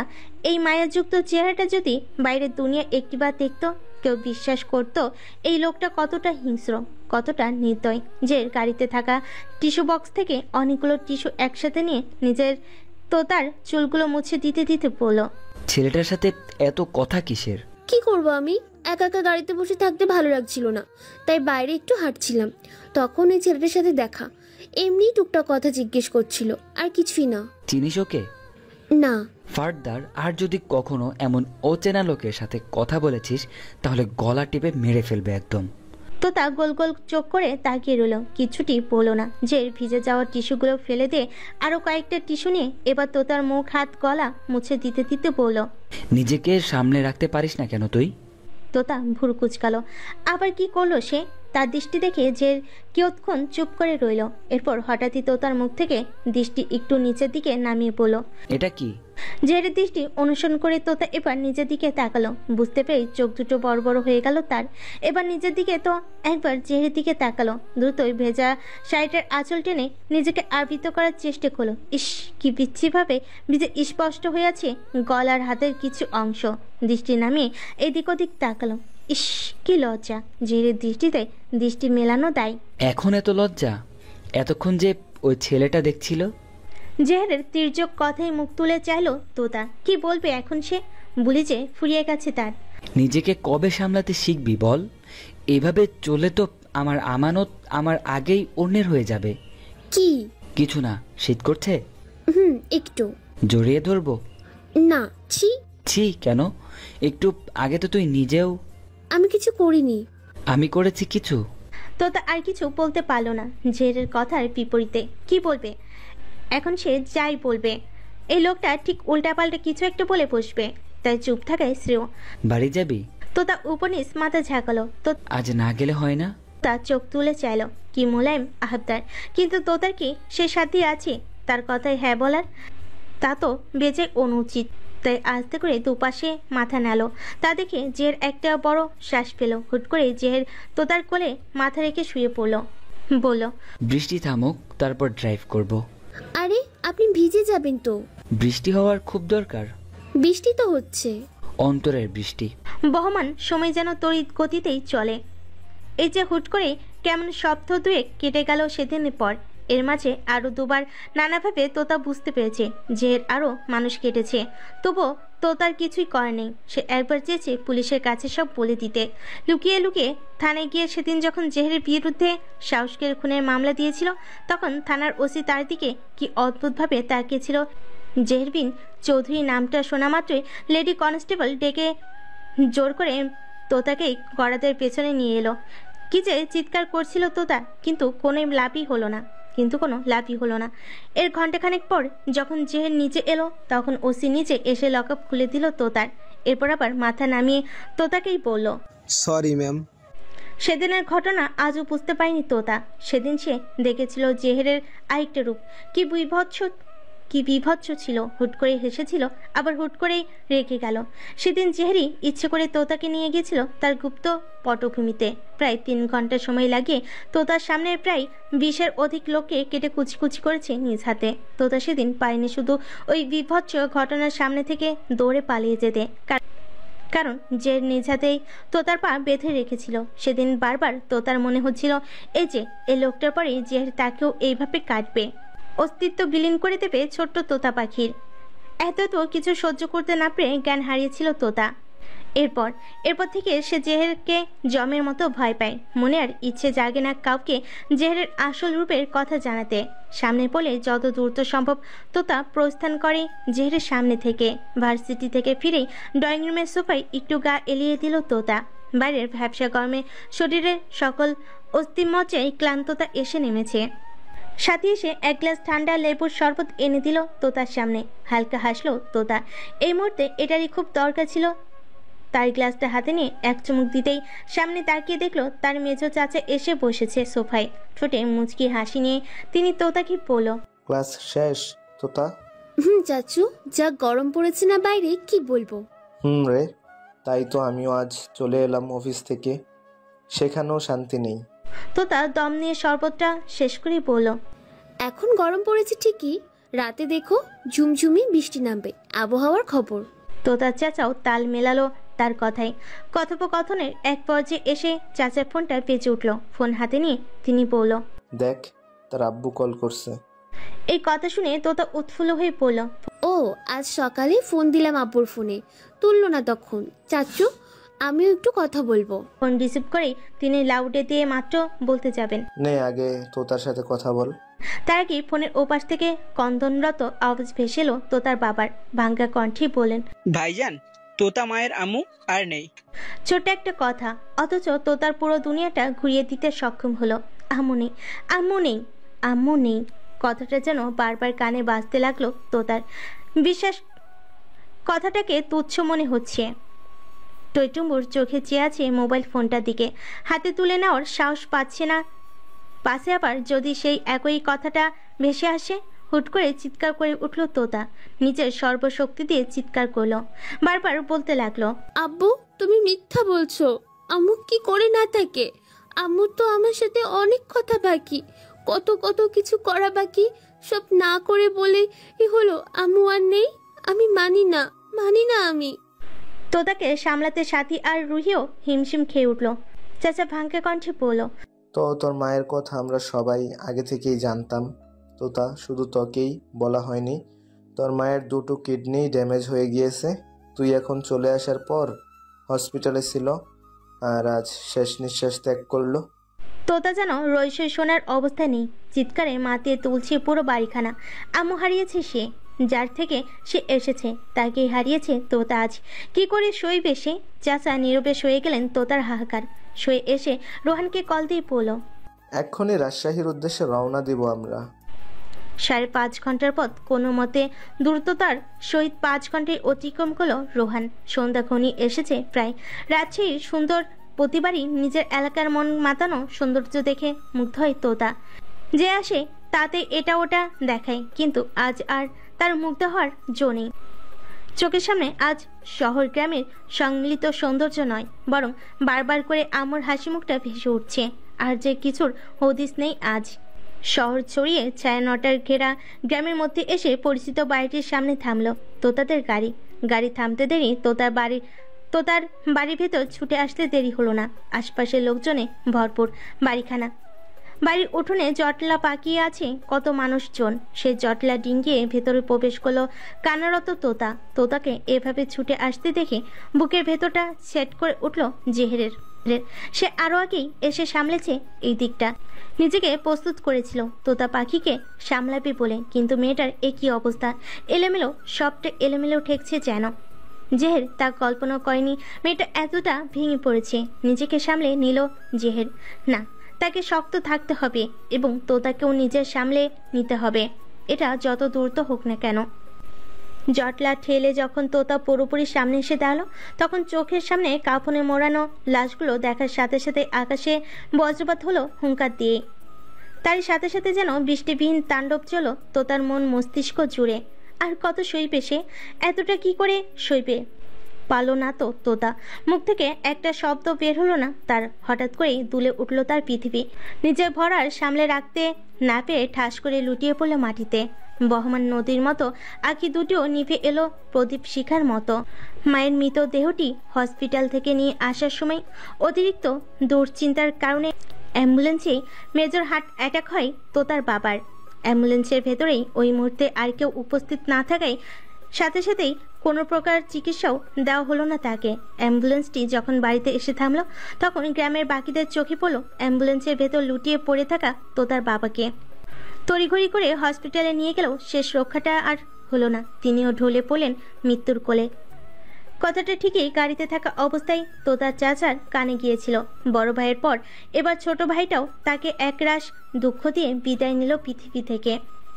অন্তরের কষ্টে কান্নারা যখনই উপচে পড়তে নিবে, তখনই গাড়িতে বসে কাঁদতে থাকা তোতার পানে যে ভেতরে রেখে দিল কথাখানা। দ্বিতীয় দফায় মেয়েটাকে কষ্ট দেওয়ার সাহস হলো না তার। ভাবলো একেবারে বাড়ি ফিরে গিয়েই সবটা জানুক। জ্ঞান ফিরতে কথাগুলো কানে এলো তোতার। সে কোথায় আছে তা জানার আগ্রহ হলো না, শুধু অভিনব করলো সে একটা মানুষের বক্ষ স্থলে রয়েছে। কারোর বুকের ভেতরের হৃৎপিণ্ডটার ধুকপুক ধুকপুক আওয়াজ কানে এসে লাগছে। সেই মানুষটা যে সযত্নে তার মাথায় হাত বুলিয়ে দিচ্ছে তা বুঝতে পারলো, কিন্তু মুখ তুলে আর দেখতে ইচ্ছে করলো না মানুষটির মুখ। তার দৃষ্টি আটকে রইল ঝুম বৃষ্টিতে ভিজতে থাকা সাদা কাপড়ের কাপড়ে মর্ণ নিজের আম্মু আর আপুর নিথর শরীর দুটিতে। কি দারুণ বৃষ্টি বিলাস করছে দুটোর দেহ পাশাপাশি। তোতা তো ছিল তাদের মধ্যমণি। আচ্ছা, আজ কেন তোতার প্রাণ পাখিটা এত স্বার্থপরতা করলো? কেন আজ প্রাণবিহীন দুটি মানুষের মধ্যমণি হয়ে সেও বৃষ্টি বিলাস করতে পারছে না? কানে আসছে কতজনের কথা। আলোচনা চলছে তোতার বাবা মায়ের দাফন করা নিয়ে। চাচারা উদ্যত হয়েছে তাদের কবর ঢাকার বাড়ির কবরস্থানে দিতে। তা শুনি তোতা আগের মতো থেকে নির্জীব কণ্ঠে বলল, আব্বু, আম্মুর কবর এখানেই হবে, পুকুর পাড়ের ধারে, বাস ঝাড়ের নিচে। এতক্ষণ কথায় ব্যস্ত থাকে কেউ বুঝতে পারেনি কখন তোতার জ্ঞান ফিরেছে। এখন তোতার কণ্ঠ শুনে সবাই উদ্বিগ্ন হয়ে তাকালো তোতার দিকে। বিবর্ণ মুখশ্রী মেয়েটা এখন আর কিছুক্ষণ আগের মতো চিৎকার দিয়ে কাঁদছে না। কেমন যেন শান্ততা ঘিরে ধরলো তাকে। উঠোনে নিবদ্ধ চোখ দুটি যেন সৌন্দর্য নেই। যে যখন নিজের বুকে লেপ্টে থাকা তোতার কোন মুখশ্রীর দিকে তাকিয়ে কোমল কণ্ঠে একবার ডাকলো, তোতা পাখি। তবু তোতা চেয়ে দেখলো না তাকে, দেখতেও চাইলো না সে কারোর শরীরের সাথে লেপ্টে পড়ে আছে। শুধু বলল, আব্বুর এই জায়গাটা অনেক প্রিয়। সময় পেলেই বাসারের নিচে বসে শীতল হাওয়া গায়ে মাখিয়ে ছিপ ফেলে মাছ ধরত। যখন জিজ্ঞেস করতাম সব সময় ওখানেই কেন যায়, তখন আব্বু হেসে বলতো জায়গাটা আব্বুকে খুব টানে। ওই জায়গায় আব্বুর প্রশান্তি অনুভব হয়।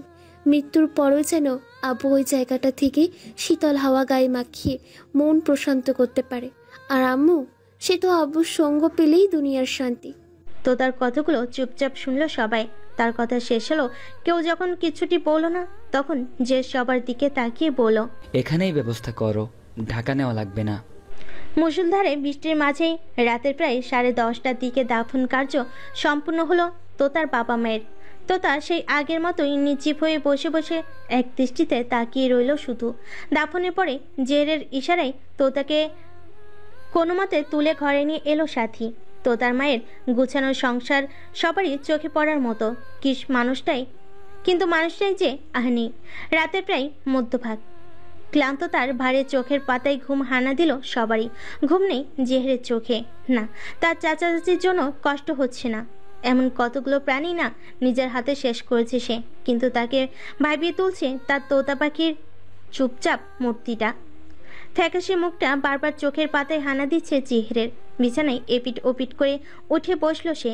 পাশ ফিরে তাকিয়ে দেখলো রোহান ঘুমে কাবু। সারাদিন ছেলেটা খেটেছে বেশ।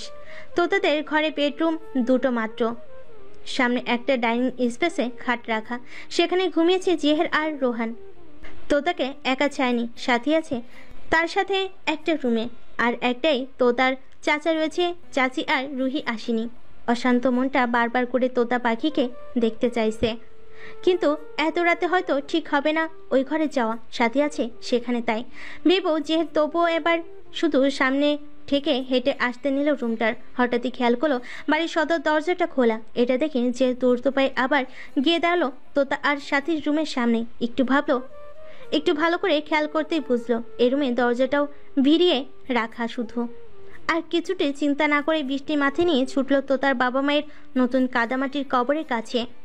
আজ বৃষ্টিও যেন তালে তালে কান্না করছে দুঃখে। আচ্ছা, তোতা পাখির কান্নাগুলো কি বৃষ্টি হয়ে এমন ঝরে পড়ছে পৃথিবীর বুকে? যে ভাবনাটাই ঠিক হলো। সামনে এগুতে চোখে পড়লো সদ্য কাদামাটি যুক্ত কবর দুটির মাঝখানে চিত হয়ে শুয়ে আছে তোতা। বৃষ্টির কণাগুলো বারে ছুঁয়ে দিচ্ছে তার সম্পূর্ণ অঙ্গ। চোখের পাতায় টুপটাপ পড়ছে বৃষ্টিকণা। কোনো প্রকার শব্দ নেই, কোনো কান্নার আওয়াজ নেই, শুধু দৃষ্টিতে বাড়ি খাচ্ছে মাটিতে লেপ্টে থাকা তোতা। বিষণ্ণ হৃদয়ে মেয়েটা আজ এখানে আসার পর একটুও কাঁদলো না করলো একটি চিৎকার। পাথর বনে শুধু চেয়ে চেয়ে দেখলো সবটা।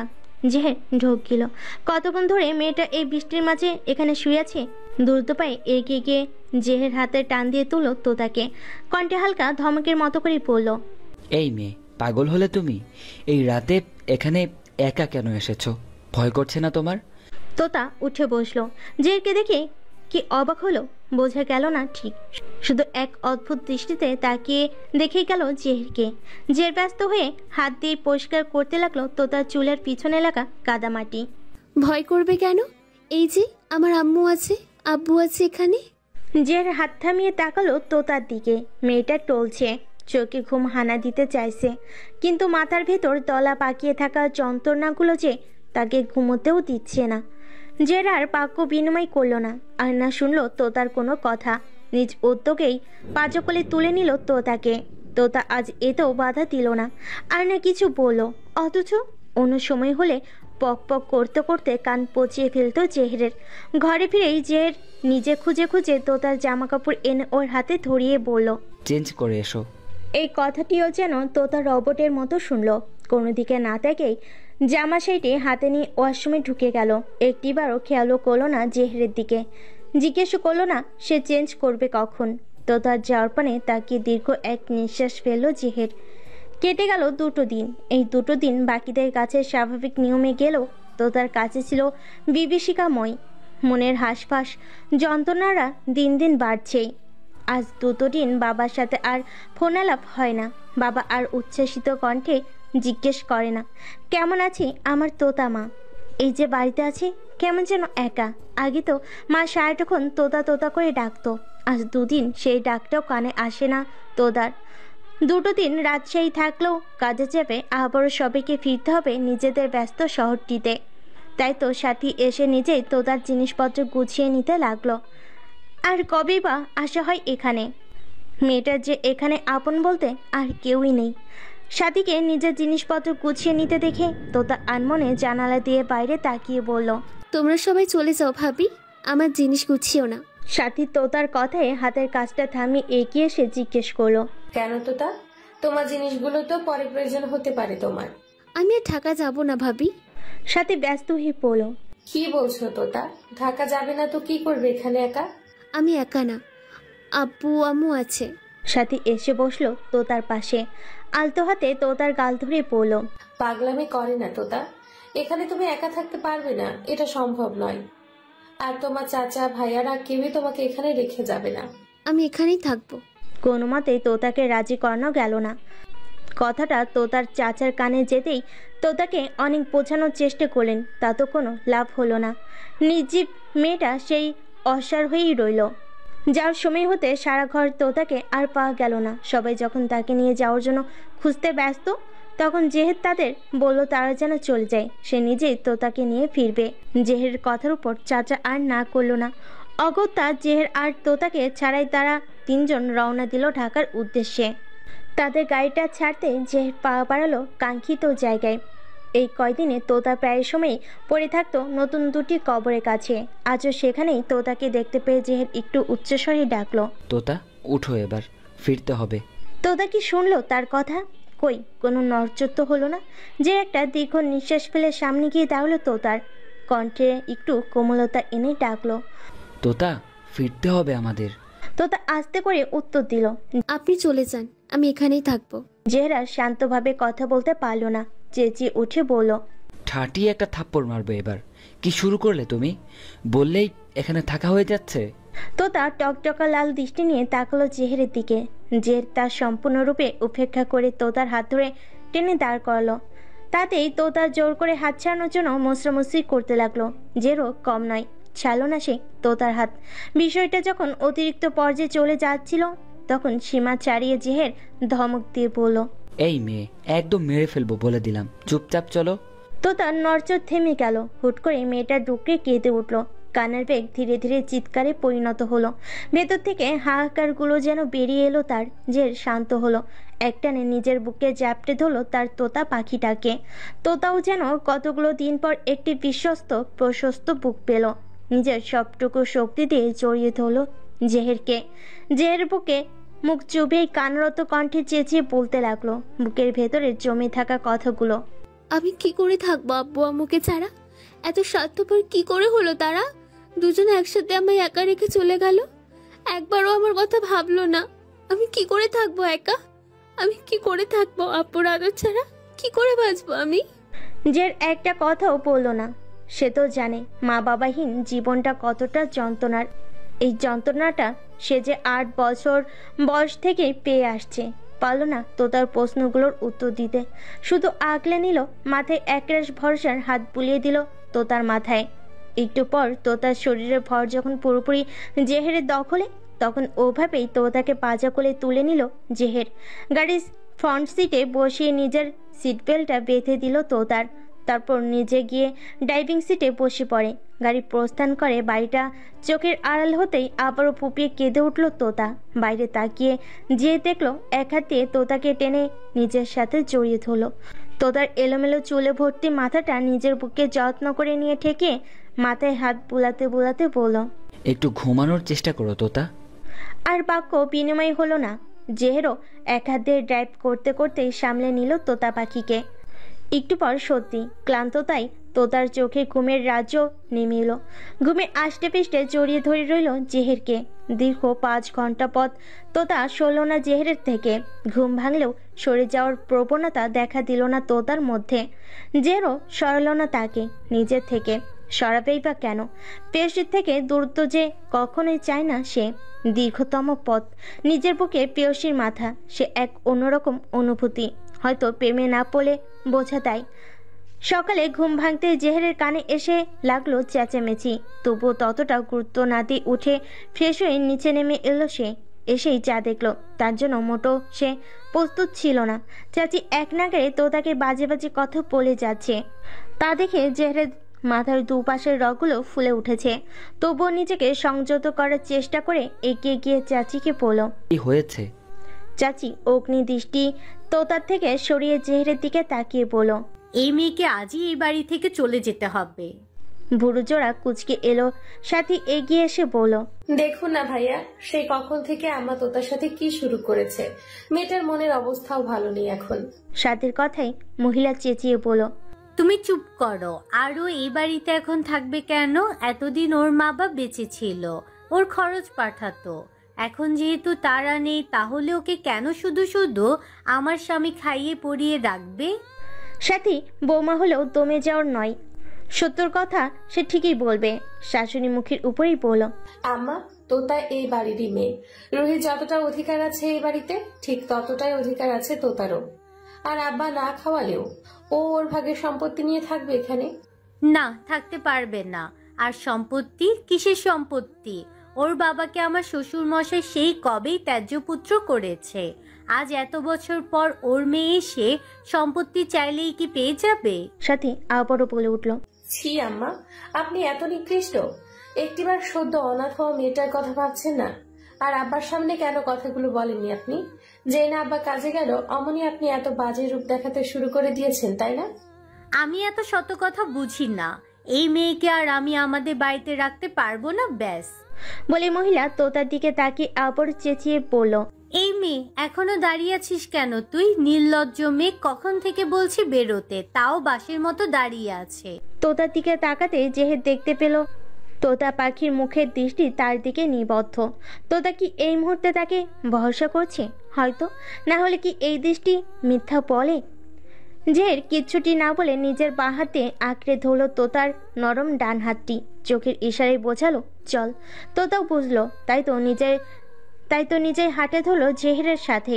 সদর দরজা অব্দি যেতেই পেছন থেকে ভেসে এলো চাচির মুখ ভেঙচিয়ে বলা একটি কথায়, হ্যাঁ, যেমন মা তেমনই হয়েছে মেয়েও।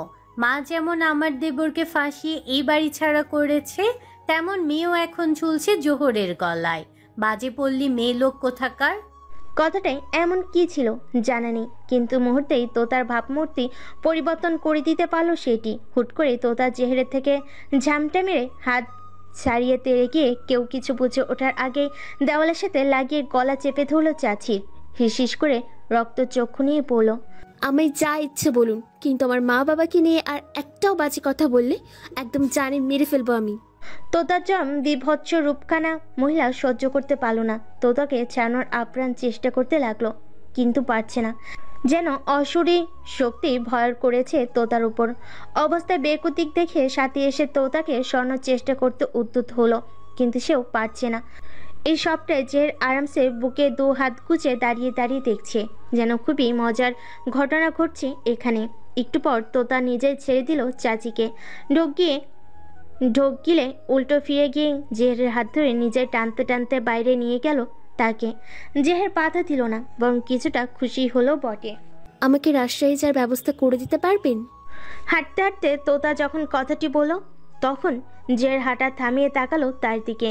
কিছু না বলে তোতার ধরে রাখা হাতটা ছেড়ে দিল হুট করে।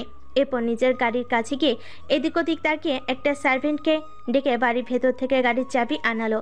এরপর তোতাকে গাড়িতে উঠতে বলে নিজের গাড়ি স্টার্ট দিল। কিছুক্ষণ পর হাই রোড থেকে গাড়িটা অন্য পথে যাচ্ছে দেখে তোতা ফিরে তাকালো জেহেরের দিকে, জিজ্ঞেস করলো, এটা তো রাজশাহীর পথ নয়। কোথায় যাচ্ছি? তোমার জামাইয়ের বাড়ি। জেহেরের হেয়ালিপূর্ণ কথাটা আগে হলে তোতা ঠিক কিছু না কিছু একটা উত্তর দিয়ে দিত, কিন্তু এই মুহূর্তে কথা বলাই ইচ্ছে হলো না তার। মনের বিষণ্ণতা ঘিরে ধরেছে যেন তাকে। চুপ করে দেখতে লাগলো জেহের কোথায় যায়। বেশ কিছুক্ষণ পর জেহের একটা ডুপ্লেক্স বাড়ির গেট ধরে ঢুকলো। পর মুহূর্তে গাড়ি থামিয়ে তোতাকে বলল, নাম? তোতাও যেন কোনো প্রকার কথা না বাড়িয়ে বাধ্য মেয়ের মতোই নেমে দাঁড়ালো। জেহের বলল, ভেতরে গিয়ে রেস্ট নে, ভয় পাস না, এখানে আরও একজন আছে, কিছু প্রয়োজন হলে তাকে বলবি। এবার তোতা প্রশ্ন করলো, এটা কার বাড়ি?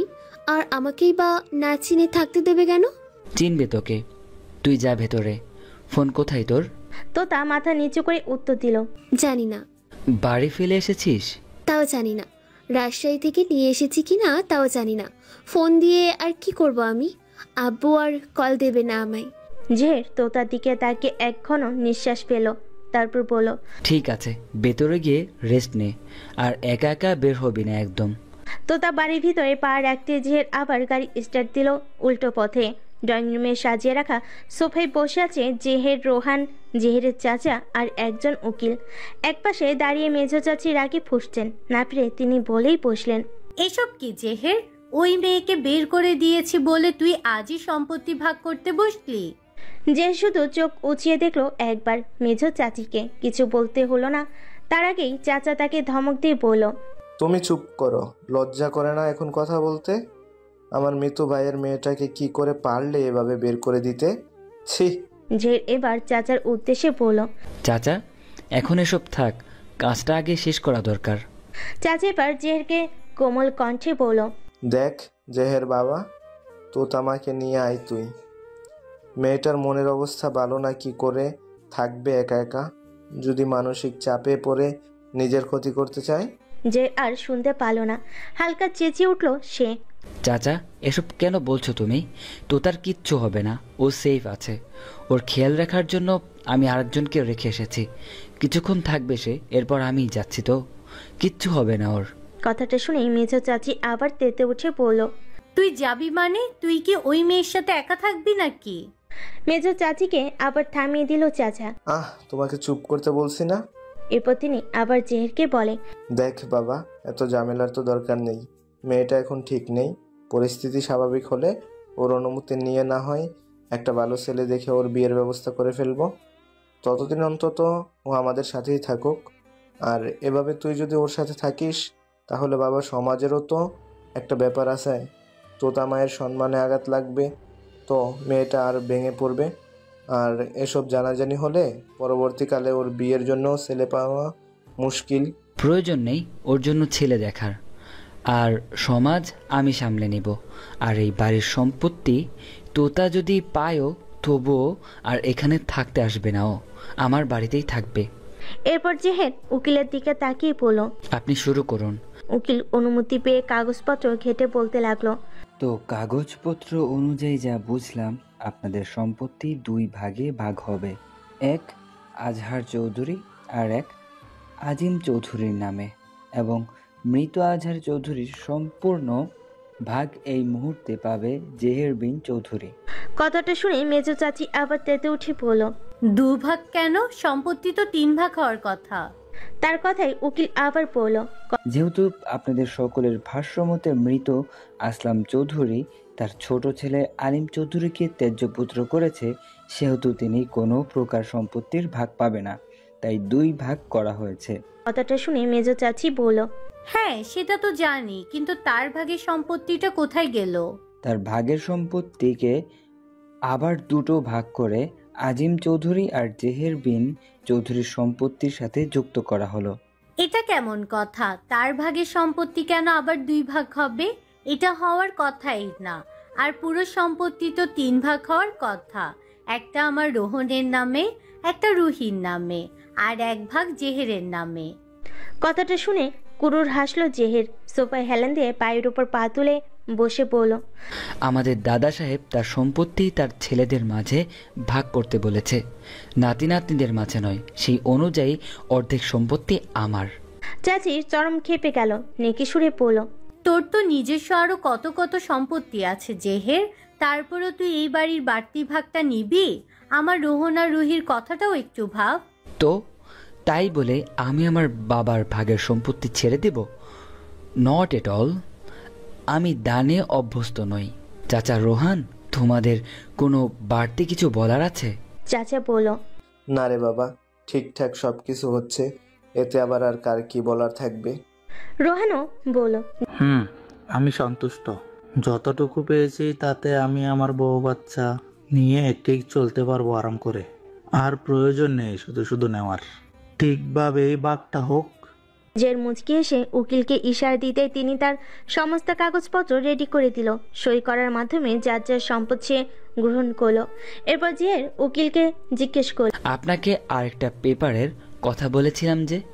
উকিল নিজের ব্যাগ থেকে আরেকটা পেপার বের করতে করতে বলল, হ্যাঁ স্যার, আমি রেডি করেই এনেছি। আপনি শুধু পড়ে নিয়ে একটা সাইন করে দিলেই হবে। জের পেপারটা হাতে নিয়ে চোখ বুলিয়ে দেখলো। চাচি আবার জিজ্ঞেস করলো, এটা কিসের কাগজ? এবার জেহের কাগজ থেকে চোখ নামিয়ে চাচির দিকে তাকিয়ে ভাবলেশীন ভাবে পড়ল, এই কাগজে উল্লেখ আছে যে আমি আমার স্ব ইচ্ছায় আমার সম্পূর্ণ সম্পত্তির হাতে 25% সম্পত্তি, মানে মাত্র পাওয়া আমার বাবার আমানতের সম্পত্তিটুকু আমার হবু বউ মিস তোতা বিনতে চৌধুরীর নামে লিখে দিয়েছি। কথাটার কতটুকু কি বুঝলো তা জানা নেই, তবে তোতার নামটা শুনে সাথে সশব্দে উচ্চারণ করলো, আলহামদুলিল্লাহ। চাচি তো এবার যেন মরিমরি অবস্থা। যে মেয়েটাকে একটু আগে ঘাড় ধাক্কা দিয়ে বিয়ে করে দিয়েছে সেই কিনা এই পুরো খানদানি সম্পত্তির অর্ধেক মালিক। এটা কি করে হয়? জেহের, তোর মাথা ঠিক আছে তো? তুই কেন শুধু শুধু ওই মেয়েকে তোর সম্পত্তি দিয়ে দিবি? রোহন তোর ভাই, তুই ওকে না দিয়ে ওই কয়েকদিন আগে আসা মেয়েটাকে দিবি? এটা হতে পারে না জেহের।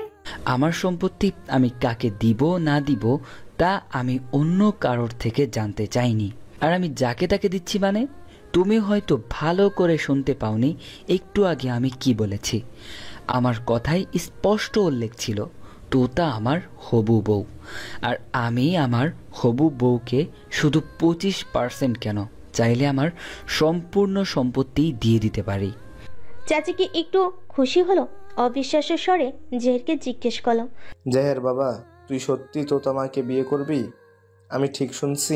তুমি ঠিকই শুনেছ চাচা, আমি তোতাকে বিয়ে করব এবং সারা জীবনের মতো আগলে রাখবো আমার কাছে। তবে আমি চাইছি ওর মনটা একটু হালকা হোক, তারপর এসব নিয়ে ভাববো। তাই এই কয়েকদিন আমার হবু বউ আমার বাড়িতেই থাকবে, মানে আমার নিজস্ব বাড়িতে, আমার বাবার বাড়িতে নয়। ডুপ্লেক্স বাড়িটা বেশ নির্জনই বলা যায়। তোতা ঘরে ঢুকতেই তাকে একজন মহিলা এসে সালাম জানালো, জিজ্ঞেস করলো কি খাবে। তোতা কিছু না বলে কিছুক্ষণ চোখ ঘুরিয়ে বাড়িটা দেখতে লাগলো। আনমনে সিঁড়ি ডিঙ্গিয়ে দোতলার করিডোর দিয়ে হাঁটলো কিছুক্ষণ। গোছানো ঘরটা দেখে যে কারোর মনে উৎফুল্ল আসার কথা, কিন্তু তোতার সেসবের প্রাণ নেই। তার চোখে যে সৌন্দর্য বলতে তার মা বাবার হাস্যোজ্জ্বল মুখটি ভেসে উঠছে বারবার করে। ইস, এই সময়টাতে বাবা প্রতিদিন নিয়ম করে কল দিত তোতাকে। আজ আর সেই ফোনের রিংটোন কানে বাজলো না তার। বিরক্তির লেশ নেই, এদিক ওদিক না তাকিয়ে একটা রুমে গিয়ে বিছানায় উপর হয়ে পড়ে অঝরে কান্না করতে লাগলো সে। ওভাবে কখন যে ঘুমিয়ে গেল জানা নেই তার। কানে ফোন গুঁজে কারোর সাথে কথা বলতে বলতে বাড়িতে ঢুকলো জেহের। তোতার জন্য রাখা সার্ভেন্টের দিকে তাকিয়ে চোখের ইশারায় জানতে চাইল তোতা কোথায়। মহিলা সার্ভেন্টটি উত্তর দিল, ম্যাম এসে উপরতলার রুমে ঘুমাচ্ছে, তাই আর ডাকিনি। জের আর কিছু না বলে সোজা উপরতলায় উঠে গেল। গুটিসুটি মেরে ঘুমিয়ে থাকা তোতা পাখিকে দেখে কান থেকে ফোন নামিয়ে আস্তে করে এগিয়ে গেল তার কাছে। মেয়েটা যে কাঁদতে কাঁদতে ঘুমিয়ে গেছে তা বুঝতে বাকি রইল না জেহেরের। হাই, এই গরমে এমনকি ঘুমিয়ে আছে, এসি ফ্যান কোনোটাই অন করেনি তোতা। কেমনে যে ঘুমাচ্ছে। জেহের গিয়ে ফ্যানটা অন করলো, আস্তে করে গিয়ে তোতার মাথাটা বালিশে রাখতে গেলে ঘুম ভেঙে গেল তোতার। ঘুমো ঘুমো চোখে জেহেরের দিকে তাকিয়ে কিছু যেন ভাবলো সে। পরপর হুট করে উঠে বসে নিজেকে ঠিক করলো। জেহের প্রশ্ন করলো, খেয়েছিস দুপুরে? তোতা দুপাশে মাথা নাড়লো। সন্ধ্যা 7টা বাজে, এতক্ষণ ঘুমিয়েছিস? তোতা উত্তর দিল না, চুপ করে বিছানার দিকে তাকিয়ে রইল আপন মনে। যে একটা শ্বাস ফেলে আবার বলল, এতগুলো রুম থাকতে এই রুমে এসে ঘুমাতে হলো? তোতা এবার একটু বোকা বোকা চোখে জিজ্ঞেস করলো, কেন? বাড়ির প্রতিটি রুমেই সারা 12 মাস খালি থাকে, শুধু এই রুমে আমি মাঝে মাঝে এসে থাকি। আমি তো জানতাম না যে এটা আপনার রুম। আচ্ছা, আমি অন্য রুমে যাচ্ছি। তোতা নামলো বিছানা থেকে। যাওয়ার সময় পেছন থেকে জেহের বলল, পাশের রুমে যা, সেটা গুছিয়ে রাখা হয়েছে, ফ্রেশ হয়ে নিচে আসবি খেতে। তোতা মাথা নেড়ে চলে গেল। ফ্রেশ হয়ে নিচে নেমে দেখলো যে নিজে খাবার রেডি করছে টেবিলে। তোতা গিয়ে একটা চেয়ার টেনে বসে এদিক ওদিক তাকিয়ে তখনকার মেয়েটিকে খুঁজতে লাগলো। তা বুঝতে পেরে জেহের বলল, ও চলে গিয়েছে, ওর ডিউটি। আমি যতক্ষণ বাড়িতে না থাকি ততক্ষণ, আমি আসলে ও চলে যাবে। কেন? কেন আবার? প্রাইভেসি দিচ্ছে আমাদের। মানে আমাদের প্রাইভেসি কেন? তুই বুঝবি না, খেয়ে নে। বলে তোতার সামনে খাবার এগিয়ে দিল জেহের। তোতা অল্প একটু খেয়ে উঠে যেতে নিলেই জেহের তার হাত চেপে ধরলো, চোখ রাঙিয়ে বলল, পুরোটা শেষ করা চাই। আমার আর খেতে ইচ্ছা করছে না। দেখ তোতা পাখি, এখানে ভাবের মতো কেউ নেই যে সময়ে সময়ে তোর খেয়াল রাখবে। এখন তুই সম্পূর্ণ আমার দায়িত্বে আছিস, তাই আমি যা বলবো তাই শুনতে হবে। চুপচাপ খেয়ে নে বলছি। লোকটার থেকে ভয় জিনিসটা তোতার কাটবেই না যেন। ইচ্ছে না হলেও চুপচাপ আবার খাওয়া শুরু করলো। জেহেরও খেতে খেতে বলল, শোন, এখন থেকে তোকে এখানেই থাকতে হবে। আমি তো আর সারাক্ষণ থাকতে পারবো না, তাই ওই সময়টুকু অন্তত নিজের খেয়ালটা রাখিস। আর যাই হোক, আজকের মতো যেন না খেয়ে ঘুমিয়ে থাকতে আর না দেখি। Mind it. আমি রাজশাহী ফিরবো। থাপ্পড় দিব দ্বিতীয়বার এই কথাটা বললে। খেতে বলেছি তোকে, চুপচাপ খা। তোতার দুরুক্তি করলো না। খাওয়া শেষ হতে জেহের এসে তোতার হাত ধরে বলল, চল। নির্জীব তোতাও প্রশ্ন করলো না কোথায় যাচ্ছে, শুধু পায়ে পা মিলিয়ে এগিয়ে গেল জেহেরের সাথে। যে তাকে নিয়ে গিয়ে বাড়ির ফুল বাগানটাই গেল। একটা দোলনায় নিজের পাশে তোতারও বসার জায়গা করে দিল। তোতা বসলো। বেশ কিছুক্ষণ নীরবতার পর যে আনমনে আকাশের দিকে তাকিয়ে পড়ল, শোন, জীবনটা কারোর জন্য থেমে থাকে না। চাচা চাচি তোকে খুব আদর করত, আমি মানছি তা, কিন্তু তাই বলে যে তাদের অবর্তমানে তুই সব ছেড়ে একদম দেউলিয়া হয়ে যাবি এমনটা কিন্তু না। এই যে তুই সারাক্ষণ কান্না করছিস, মন মরা হয়ে বসে থাকিস, আগের মতো কথা বলিস না। এটা কি ভালো লাগছে চাচা চাচির কাছে? তারা তো মৃত্যুর পরেও তোর ভালো চাইবে তোতা, কিন্তু তুই এখন যা করছিস তাতে তাদের আত্মা শান্তি পাবে না। এটা কি তুই জানিস? তোদের কি কিছু বুঝলো? কি জানি। কিচ্ছুটি না বলে নিজের মাথাটা কেমন হেলিয়ে দিল জেহেরের বাহুতে। জেহের এবার সামনে থেকে দৃষ্টি সরিয়ে তাকলো তোতার পানে। তোতা যাতে আর একটু আরাম করে মাথা রাখতে পারে তাই নিজের বাহু ঝুঁকিয়ে কাঁধে মাথা রাখতে ইশারা করলো তোতাকে। তোতাও তাই করলো। একটু পর নিজেই মনমরা কণ্ঠে বলে উঠল, আমি তো বেঁচেই ছিলাম শুধু আম্মু আব্বুর আশায়। এখন তো আমার তারাও নেই, কেউ নেই আমার জীবনে। আমি একটু যত্ন চাই, কেউ আমার মাথায় একটু আদুরে হাত বুলিয়ে দিক, সেটা আমি চাই। কিন্তু তা তো আর কখনোই সম্ভব না। জানিস তো তোতা, আমারও ঠিক তোর মতোই অবস্থা। বাবা নেই, মা থেকেও নেই। এক কথায় জীবনটা কেমন ছন্ন ছাড়া। তাই তো আমি লোকের মায়া করতে পারি না। আর সেটা পারি না বলেই অনায়াসে কতগুলো খুন করে ফেলতে পারি। তবু আমি বেঁচে আছি। কেন বলতো? কারণ আমি জানি একটা সময় ঠিক কেউ একজন আসবে যে আমার অপেক্ষায় থাকবে, একটু মায়া করবে আমার জন্য। কেউ একজন হবে যে বাড়ি ফিরতে দেরি হলে চিন্তিত হবে আমার জন্য। আজ ঠিক সেই মানুষটা আমি পেয়েছি। তোর তো এখন থেকেই আছে, তুই শুধু চিনে ওঠার দেরি। দীর্ঘ এক রাত পাড়ি দিয়ে সকালে ঘুম ভাঙতেই কারোর উচ্চ কণ্ঠের হাসির আওয়াজ শুনল তোতা। উঠে বসে ভালো করে শোনার চেষ্টা করলো শব্দটা। না, এটা তো জেহেরের কণ্ঠ নয়, আরও আছে কেউ। আরও কেউ আছে দেখার জন্য উঠে দোতলার করিডোরে আসতে চোখে পড়ল জেহেরকে। কিচেনে অ্যাপ্রন পরে রান্না করছে সে, আর সাথে তার বয়সী আরও একটা ছেলে। শুধু তাই নয়, সাথে আরও 3 জন ছেলে আছে যারা আপাতত ডাইনিংয়ে বসে নানা রকম কথা বলছে আর হাসাহাসি করছে। তোতা বেশ উৎসুক হয়ে দেখছে তাদেরকে। জেহেরের চোখে চোখ পড়তে সে হাতের ইশারায় তোতাকে নিচে আসার জন্য বলল। তোতাও নেমে এলো আস্তে ধীরে, এসে ডাইনিং টেবিল থেকে একটু দূরে দাঁড়ালো। জেহের তাকে বলল, টেবিলে বস, আমি নাস্তা রেডি করে দিচ্ছি। তোতা আস্তে করে জিজ্ঞেস করলো, এনারা কারা? জেহের হাতের কাজটা শেষ করতে করতেই বলল, এরা তোকে নিতে এসেছে, বিক্রি করেছি এদের কাছে তোকে, এরপর যা ইচ্ছে তাই করবে। জেহেরের কথা বলার ধরনটা এমন ছিল যে তোতা সত্যি ভেবে নিল যে সত্যি তাকে বিক্রি করে দিয়েছে। তোতা চোখ ঘুরিয়ে সবগুলো ছেলের দিকে তাকালো একবার। তাদের হাসি মাখা মুখটা দেখে তোতা আরও ভয় পেতে লাগলো। এক দৃষ্টিতে জেহেরের দিকে তাকিয়ে বলল, আমি যাব না এদের সাথে। জেহের সিরিয়াস ভাবেই বলল, সেটা পরের কথা, আগে খেয়ে নে। আমি খাবও না। কথাটা বলে তোতা পেছন করে সদর দরজা ধীরে দিল এক দৌড়। ঠিক তখনই কয়েকটা মেয়ে ঢুকছিল বাড়িতে। তাদের দেখেই ছেলেগুলো নির্দেশনা দিল, এই ওকে ধর ধর। মেয়েগুলো চেপে ধরলো তোতাকে। নিজেকে ছাড়ানোর চেষ্টা করো যখন পার পেল না, তখন তোতা ফুপিয়ে কেঁদে উঠল। তা দেখেই এতক্ষণ মজা নিতে থাকা ছেলেগুলো হাসি থামিয়ে ফেল। যেহেতু ব্যস্ত হয়ে এগিয়ে এসে এক হাতে আগলে নিল তোতাকে। আরে আরে কাঁদছিস কেন তুই? আমরা মজা করছিলাম, বোকা মেয়ে। তোতা কান্নারত কণ্ঠে বলল, আমাকে কেন আপনি বিক্রি করে দিচ্ছেন? আমি তো কিছু করিনি, আপনার সব কথাই তো শুনেছি আমি। আহা, বলছি তো মজা করছি। আয় দেখি, ভয় পায় না পাখি, এরা কিচ্ছু করবে না, কোথাও নেবেও না তোকে, তুই আমার কাছেই থাকবি, চল। একটু কি বিশ্বাস করতে মন চাইলো জেহেরকে? হয়তো তাই তো গুটি গুটি পায়ে এগিয়ে গেল টেবিলের দিকে।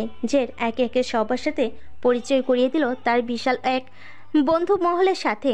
পরিচয় পর্ব শেষ হতেই বন্ধুদের মধ্যে নিষেধ নামের একটি মেয়ে এসে বসলো তোতার একদম সামনাসামনি। হাতে থাকা এক গুচ্ছ গোলাপের মধ্য থেকে একটি গোলাপ তুলে তোতার কানে পিঠে গুজে দিতে দিতে বলল, তোমায় ফুলে বেশ মানাবে। তোতা কিছু বলল না। সাফা নামের আরেকটি মেয়ে বলল, আহা পিচ্ছি মেয়ে, দেখ এখনো ভয় পেয়ে আছে কেমন। জাহের, তুই এভাবে ভয় না দেখালেও পারতি। যে শুধু আর চোখে একবার তাকালো তোতার মুখ পানে, তারপর আবার নিজের কাজে মন দিল। কথার ফাঁকে প্রহর নামের একটি ছেলে জেহেরকে কুতা দিয়ে পড়ল, এই এবার তোর ডিসিশনটা জানাতো, সেই কখন থেকে বলে যাচ্ছি।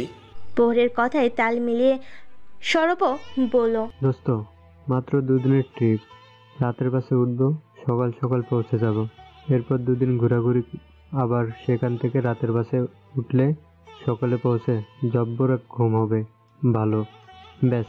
জেহের, আগে তো আমরা এক কথায় মাসের ট্রিপও দিতাম, তখন তো এক কথায় রাজি হয়ে যেতি, আর এখন মাত্র 2 দিনের ট্রিপেই এত ভাবার কি আছে?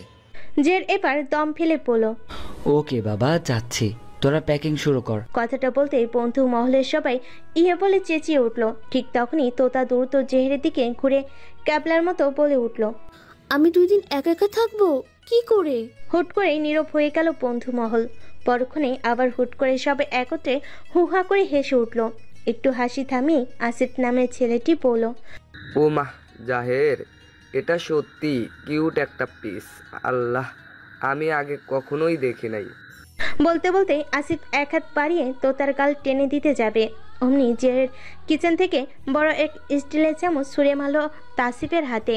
হাতে লাগতেই তাসিফ ওরে গস রে বলে হাত সরিয়ে ফেল। পরে বলল, সরি দোস্ত, খুশির ঠেলায় হাত চলে গেছে, আর করবো না এমন।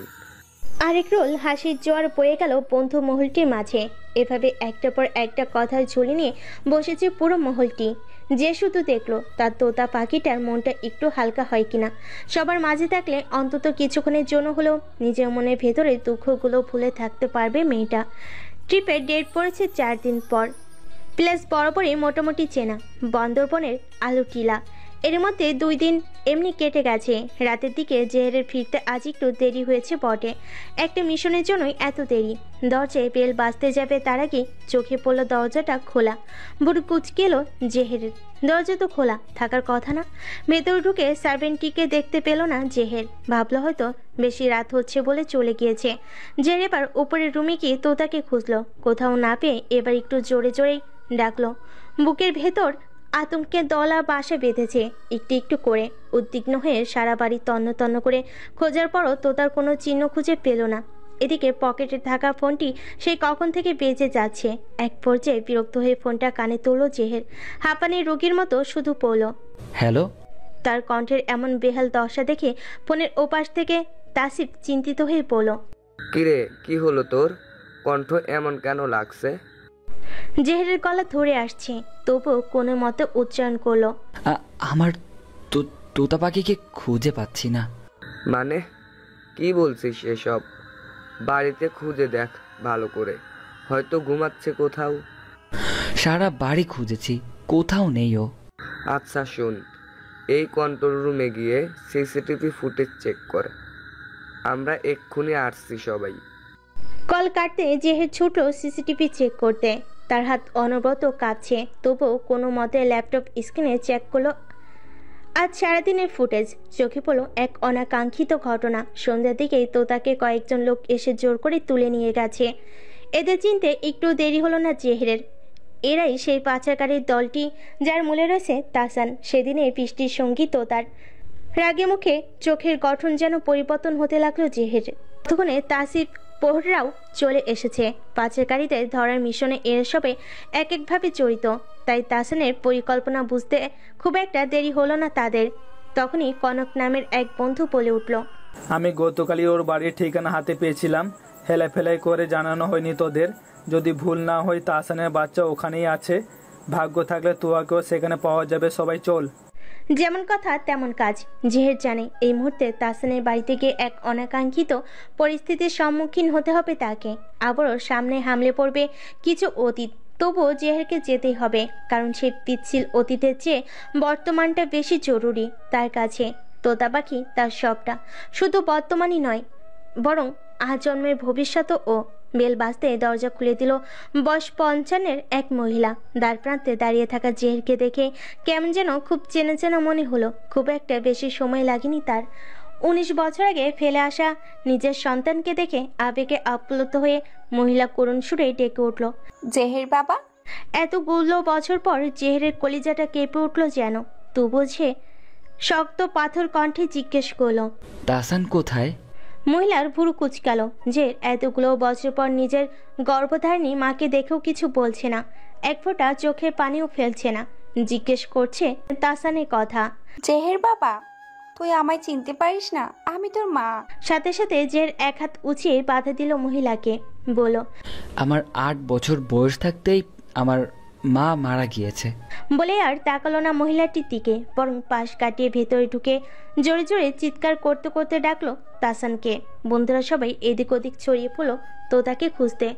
জেহেরের চেঁচামেচিতে মহিলা এগিয়ে এসে একটু কড়া কণ্ঠে বলল, এত রাতে তাহসানকে কেন খুঁজছিস তুই? জেহের উত্তর দিল না, বরং কণ্ঠের জোর আরো বাড়িয়ে চিৎকার করে ডাকলো, তাসানের বাচ্চা বেরিয়ে আয় বলছি। একটু পরে তাসানের বাবা এসে জেহেরের এমন কাণ্ড দেখে বিরক্ত হয়ে বাজে কথা বলতে লাগলো জেহেরকে। মহিলা চেয়েও থামাতে পারছে না জেহেরকে। ঠিক তখনই তাসিফ একটা রুম থেকে কলার ধরে টানতে টানতে জেহেরের সামনে এনে ফেলো তাসানকে।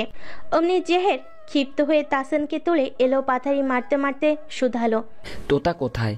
বল, আমার তোতাকে কোথায় রেখেছিস?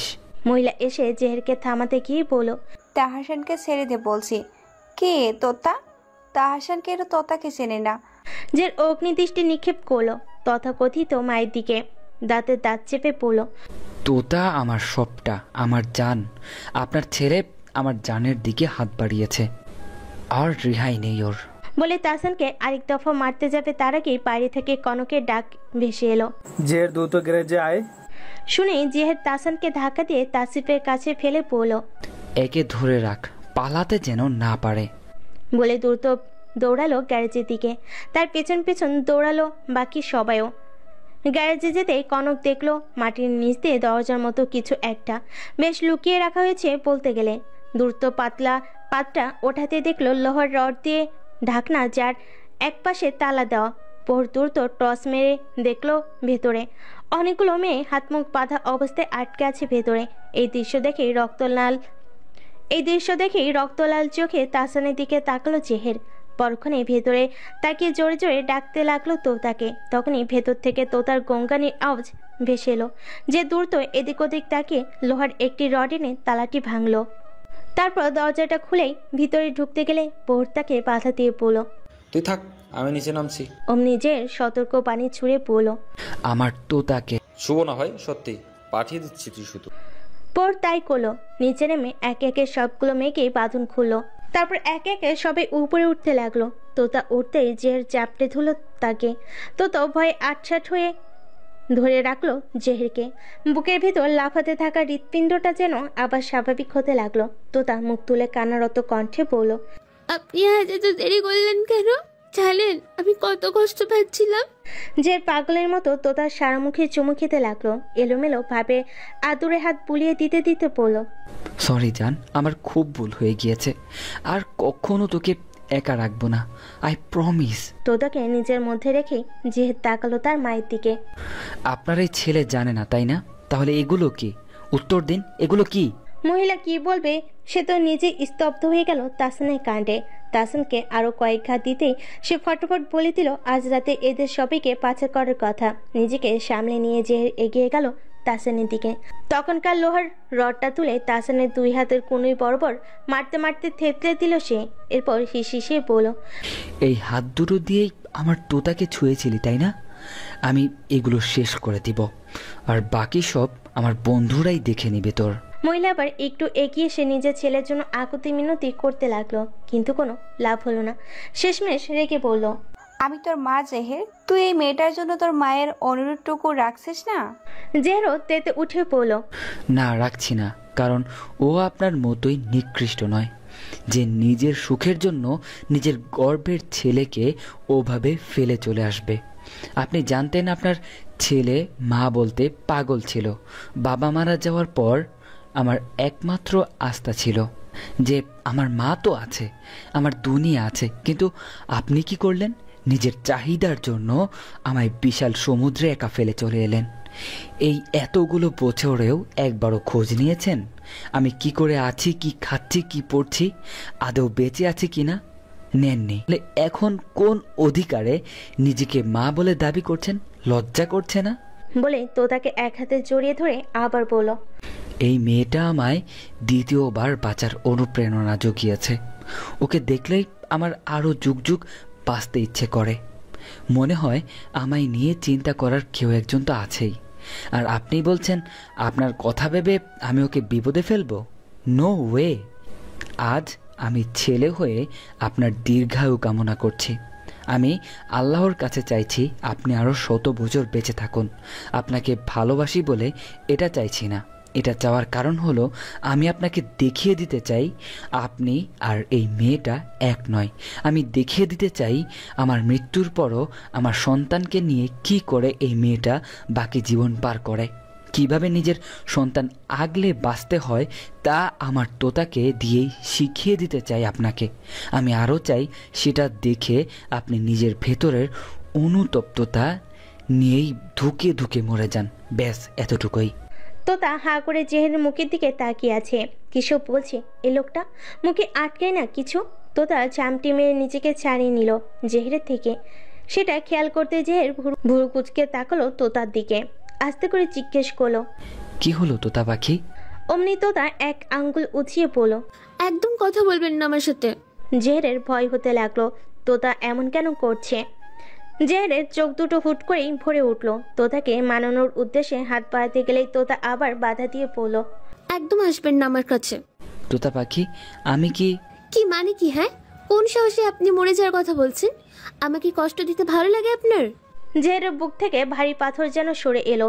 হাসি সাথে হাসি ফুটলো বন্ধু মহলের মুখেও। তাহসানের বাড়ি থেকে বেরিয়ে তোতাকে নিয়ে গাড়ি স্টার্ট দিল জেহের। বাকিরা তাহসানের ব্যবস্থা করবে। বেশ কিছুক্ষণ পর তোতা জেহেরকে প্রশ্ন করে উঠল, উনি আপনার মা তাই না? জন্ম দিয়েছে ঠিক, তবে মা হয়ে উঠতে পারেনি। তাই বলে এত ঘৃণা করবেন? ঘৃণা করি না, তবে ভালোবাসি না। কষ্ট হয় না? কথাটা শুনে জেহের এক ঠোঁট পাকিয়ে তাচ্ছিল আর হাসলো, বলো, একটা সময় হতো, এখন আর হয় না। আই এম হ্যাপি নাও। তাহলে তখন ওনাকে কথাগুলো বলার সময় আপনার চোখে পানি ছিল কেন? সাথে সাথে গাড়িটা ব্রেক কষলো জেহের।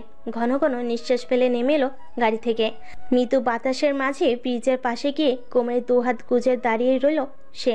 বেশ অনেকক্ষণ হয়ে যাওয়ার পরও জেহের যখন ফিরছিল না, তখন তো তার নিজেই নেমে এগিয়ে গেল জেহেরের কাছে। একটু দূরত্ব নিয়ে দাঁড়িয়ে পড়ল। এখনো কাঁদছেন? জেহের মাথা ঘুরিয়ে ভেজা চোখে তাকালো তোতার মুখপানে। হুট করে তোতাকে দুহাতে চাপটে ধরল সে।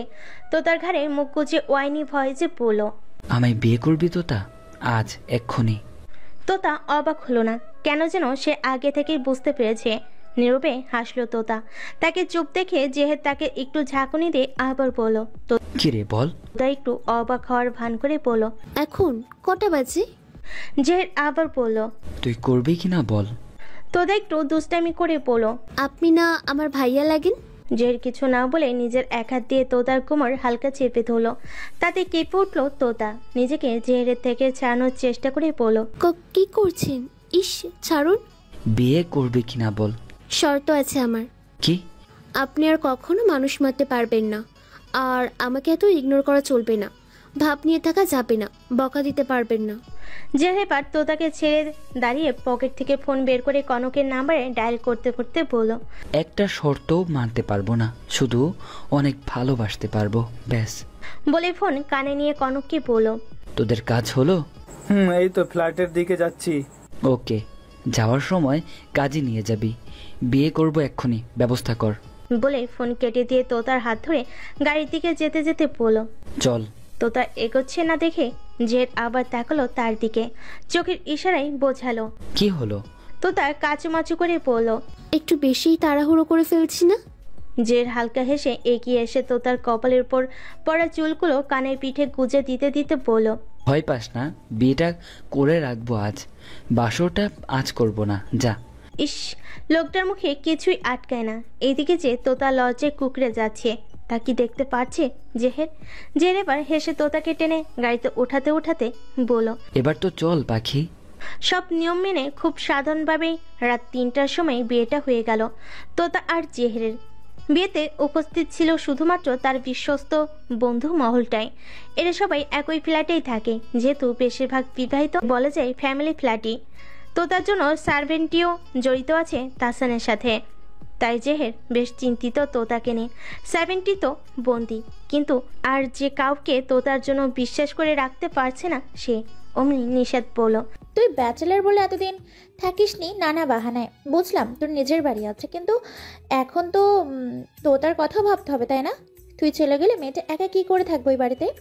এর থেকে ভালো হয় না এবার থেকে আমাদের সাথেই থাক, তাতে তুইও টেনশন ফ্রি থাকবি তোতাকে নিয়ে, আর তোতাও বোরিং ফিল করবে না, আমরা সবাই তো একসাথেই থাকবো। নিষাদের কথাই বাকিরাও জোর করলো জেহেরকে। সবার কথাই জেহের উত্তরে বলল শুধু, ভেবে দেখবো। আলু টিলার পর্যটকদের থাকার জায়গাটা বেশ মনের মতো লেগেছে তোতার। কেমন স্নিগ্ধ একটা ভাব। বিকেলে জেহেরের দেওয়া টকটকা লাল শাড়িটা পরেছিল কালো ব্লাউজের সাথে ম্যাচ করে। এখনো সেটি গায়ে জড়ানো। চেঞ্জ করতে চেয়েছিল, তবে জেহের মানা করে আর চেঞ্জ করেনি। সন্ধ্যার পরে খালি জায়গাটায় সবাই মিলে ক্যাম্প ফায়ার জ্বালিয়ে বসেছে। সাথে রয়েছে বারবিকিউ পার্টি। আরও একটি বিশেষ প্রাধান্য পায় যে ছেলেদের জন্য আলাদা করে হুইস্কির বোতলও রয়েছে। নিষাদটা বায়না ধরেছে বারবিকিউ তারাই তৈরি করবে। ছেলেরাও মেনে নিয়ে ক্যাম্প ফায়ার থেকে একটু দূরে গিয়ে বসলো। মেয়েরা জোর করে সাউন্ড বক্সটাও নিজেদের দখলে নিয়ে এলো। তোতাও তাদের সাথে যোগ দিয়েছে। যে তার থেকে কিছুটা দূরত্বে থাকলেও নজর রাখছে বেশ কড়াভাবে। একটু পরে জের বন্ধুদের কথা তালে একটু নজর সারলো তোতার থেকে। সাউন্ড বক্সে গান বাজছে অনবরত। তখনই তাসিফ অবাক কণ্ঠে বলে উঠল, ও মাই গড, কি হচ্ছে ওদিকে? হেই দেখ দেখ, আরে জেহের তোর বউ তো ফাটিয়ে দিচ্ছে। কথাটা শুনে যে দ্রুত গতিতে মাথা ঘোরালো তোতার দিকে। আল্লাহ, কি দেখছে সে? মেয়েরা সবাই গানের তালে তালে নাচছে। কি গান? চিকনি চামলি। তোতা তো পুরো জোশ নিয়ে নাচছে। মেয়েটার আশেপাশে যে এত মানুষ আছে যেন খেয়ালই নেই তার। এদিকে জেহেরের অবস্থা বেহাল। আগুনের ফুলকির টকবকা রোশনি তোতার দেহে পড়ে যেন আরো উজ্জ্বল করে তুলেছে তোতার দেহখান। তার উপর শাড়িটা এমনভাবে পড়েছে এই মুহূর্তে যে কোনো ছেলের শিরাশিরাই জ্বালা ধরিয়ে দেওয়ার মতো। আর সেখানে তো জেহেরের নিজের বউ। জেহেরের শরীরে যেন অচেনা এক শক্তি ভর করেছে, ঘাম ছুটছে অনবরত। তবু নিজেকে ঠিক রাখার প্রচেষ্টায় একের পর এক হুইস্কির প্যাক মুখে ঢেলে যাচ্ছে। দৃষ্টি তার নিবদ্ধ তোতার দিকে। মেয়েটার কি সেই খেয়াল আছে? উত্তাল সমুদ্রের মতো নিজে যেন নিজের জন্য অমাবস্যা ডেকে আনছে সে। যে কি পুরোটা সময় নীরব থাকবে? কখনো না। নাচ শেষ হতে মেয়েরা সবাই দুহাত তুলে হু করে চেঁচিয়ে উঠল, সাথে তোতাও। ছেলেরাও খুশিতে গদগদ হয়ে হাততালি দিতে দিতে এগিয়ে গেল নিজেদের বউদের কাছে। জেরকে না আসতে দেখে তোতা একবার তাকালো তার দিকে। অমনি জের এক আঙ্গুল উঁচিয়ে ইশারায় ডাকলো তাকে। তোতা স্বাভাবিকভাবে শাড়ির আঁচল দিয়ে ঘাম মুছতে মুছতে এগিয়ে গেল জেহের কাছে। কাছাকাছি আসতে যে তোতার কোমর চেপে টেনে নিজের থাইয়ের উপর বসিয়ে দিল। অন্য হাতে হুইস্কি গ্লাস নিয়ে বেসামালভাবে নিজের মুখে ডুবালো তোতার ঘাড় গলার সংলগ্ন এলাকায়। মাতাল কণ্ঠে বলল, নাচলে কেন সবার সামনে? তোতার গলায় যেন কথা আটকে যাচ্ছে। জেরের এলোমেলো ছোঁয়াগুলো মারাত্মক। কোনো মতে বলল, আপুরা বলছিল কিছু হবে না সবার সাথে নাচলে, তাই। কে বলল কিছু হবে না? এত মারাত্মক নাচলি? আমার মধ্যে তো অনেক কিছু হচ্ছে এখন। কি হচ্ছে আপনার? তোকে মেরে ফেলতে ইচ্ছে হচ্ছে। মেরে ফেলি? মিথ্যা কথা। তোতার কথা শুনে মুখ তুলে ফেললো জেহের। বুড়ো কুচকে বলল, মিথ্যা কথা মানে? এভাবে সবার সামনে আর এত মারাত্মক নাচলে সত্যিই মেরে ফেলবো, বলে রাখলাম। তোতা কিছু না বলে জেহেরের গলা জড়িয়ে ধরে কিটকিটিয়ে হেসে দিল। তা দেখে জেহের বলল, হাসছিস কেন? আপনি হাসার মতো কথা বললেন তাই। মানে আপনি যে আমায় কখনো মারবেন না তা আমি জানি। সেটা কে বলেছে তোকে? কেউ বলেনি, আমি বুঝে নিয়েছি। কি বুঝলি? বুঝলাম আপনি আমায় মারবেন না কারণ আপনি আমায় ভালোবাসেন। ভালোবাসলে মারা যায় না, শুধু আদর করা যায়। যে এক ভুরু উঁচু করে তাকালো তোতার পানে, আস্তে করে বলল, বুঝিস ভালোবাসি যে? সেই কবে থেকেই বুঝি। কবে থেকে? ভার্সিটি নবীন সংস্কৃত অনুষ্ঠানের দিন থেকে। জেহের তোতার কোমরটা একটু টেনে নিয়ে বলল, বুঝিস যখন বলিসনি কেন? বাবা সেই সাধ্যি আছে আমার? স্বয়ং জেহের বিন চৌধুরীকে নাকি বলবো ভালোবাসার কথা, তার উপর আপনি আমার চাচাতো ভাই। কি করে বলি বলুন তো ভাইয়া? মেরে ফেলবো একদম ভাইয়া বলে ডাকলে। তোতা কিটকিটিয়ে হেসে দিল। জেহের মুগ্ধ হয়ে দেখলো তোতার হাসি। কতগুলো দিন পর মেয়েটা এমন হাসছে। মুহূর্তেই জের সিদ্ধান্ত নিলেও সে এবার থেকে বন্ধুদের সাথে ফ্ল্যাটে থাকবে। অন্তত তোতাকে হাসি খুশি রাখার জন্য হলেও তার বন্ধু মহলটা প্রয়োজন। সারা জীবন এইভাবেই হাসবি তো? জেহের প্রশ্নে তোতা এবার উচ্চ হাসি থামিয়ে বলল, আপনি পাশে থাকলে সারা জীবন হাসবো, থাকবেন তো? জেহের একটা দীর্ঘ নিঃশ্বাস ফেলে বলল, তুই ছাড়া আমার আর কোনো বেঁচে থাকার অবলম্বন নেই। তোকে ছাড়া আমি থাকবো কি করে? মৃত্যুর আগ পর্যন্ত থাকবো তোর পাশে। তুই শুধু আমার হয়েই থাক, ব্যাস। তোতা তৃপ্তিময় হাসলো। জেড একটু পর তোতার গালে হাত বোলাতে বোলাতে বলল, আজ তুই নিজেকে আমায় দিবি? তোতা হালকা হেসে বলল, মায়ের থেকে প্রতিশোধ নিতে বুঝি। ধুর, আমি বোকা? ওনার থেকে প্রতিশোধ নেওয়ার জন্য তোর ক্ষতি করব? আমি বেবির কথা মাথায়ও আনছি না এখন। তুই এনে থাকলে ঝেড়ে ফেলে দেও কথা। পড়ালেখা শেষ হওয়ার আগে ওসব চিন্তা করা যাবে না, তোর মনে থাকে যেন। তোতা হালকা হাসলো। জের আবার কণ্ঠে কাতরতা এনে শুধালো, বল না, দিবি এখন আমায় তুই নিজেকে? একটা শর্ত। কি? হাতের ওটা ফেলুন। জের এক নজর তাকালো হুইস্কির গ্লাসটার দিকে, এরপর হেসে পড়ল, আজকেরটা মানলাম, cause I hardly need you right now. আর তোর নেশার কাছে হুইস্কি তো তুচ্ছ। Now I am getting better then whisky, you know. বলতে বলতে যে হাতের গ্লাসটা ফেলে তোতাকে বাজে কোলে তুলে নিল। এদিকে পুরো বন্ধু মহল তাদের দেখে ঝা করে সিটি বাজিয়ে উঠল। লজ্জায় জেহেরের বুকে মুখ গুজল তোতা। জেহের হাসলো তোতার এমন কাণ্ডে, কানের কাছে মুখ নিয়ে বলল, শুনছো তোতা পাখি, আমি আমার এই লাজুক লতাকে ভীষণ ভালোবাসি। সেও কি বাসে আমায়? তোতা হেসে ওভাবে থেকে উত্তর দিল, শুনছেন চাচাতো ভাই, এই লাজুকলতা তার নির্লজ্জ বেপরোয়া বরটাকেও ভীষণ ভালোবাসে, কিন্তু সে এখনো একবারও লাজুকলতাকে বউ বলে ডাকলো না। জেহের হেসে বলল, লজ্জাবিহীন লাজুকলতা নিজের বরকে চাচাতো ভাই সম্বোধন করে। ছি, আজ রাতের পর থেকে অনাকাঙ্ক্ষিত শব্দটি তুমি ক্ষণে ক্ষণে শুনতে পাবে, বুঝলে বউ? লাজুকলতা বউ।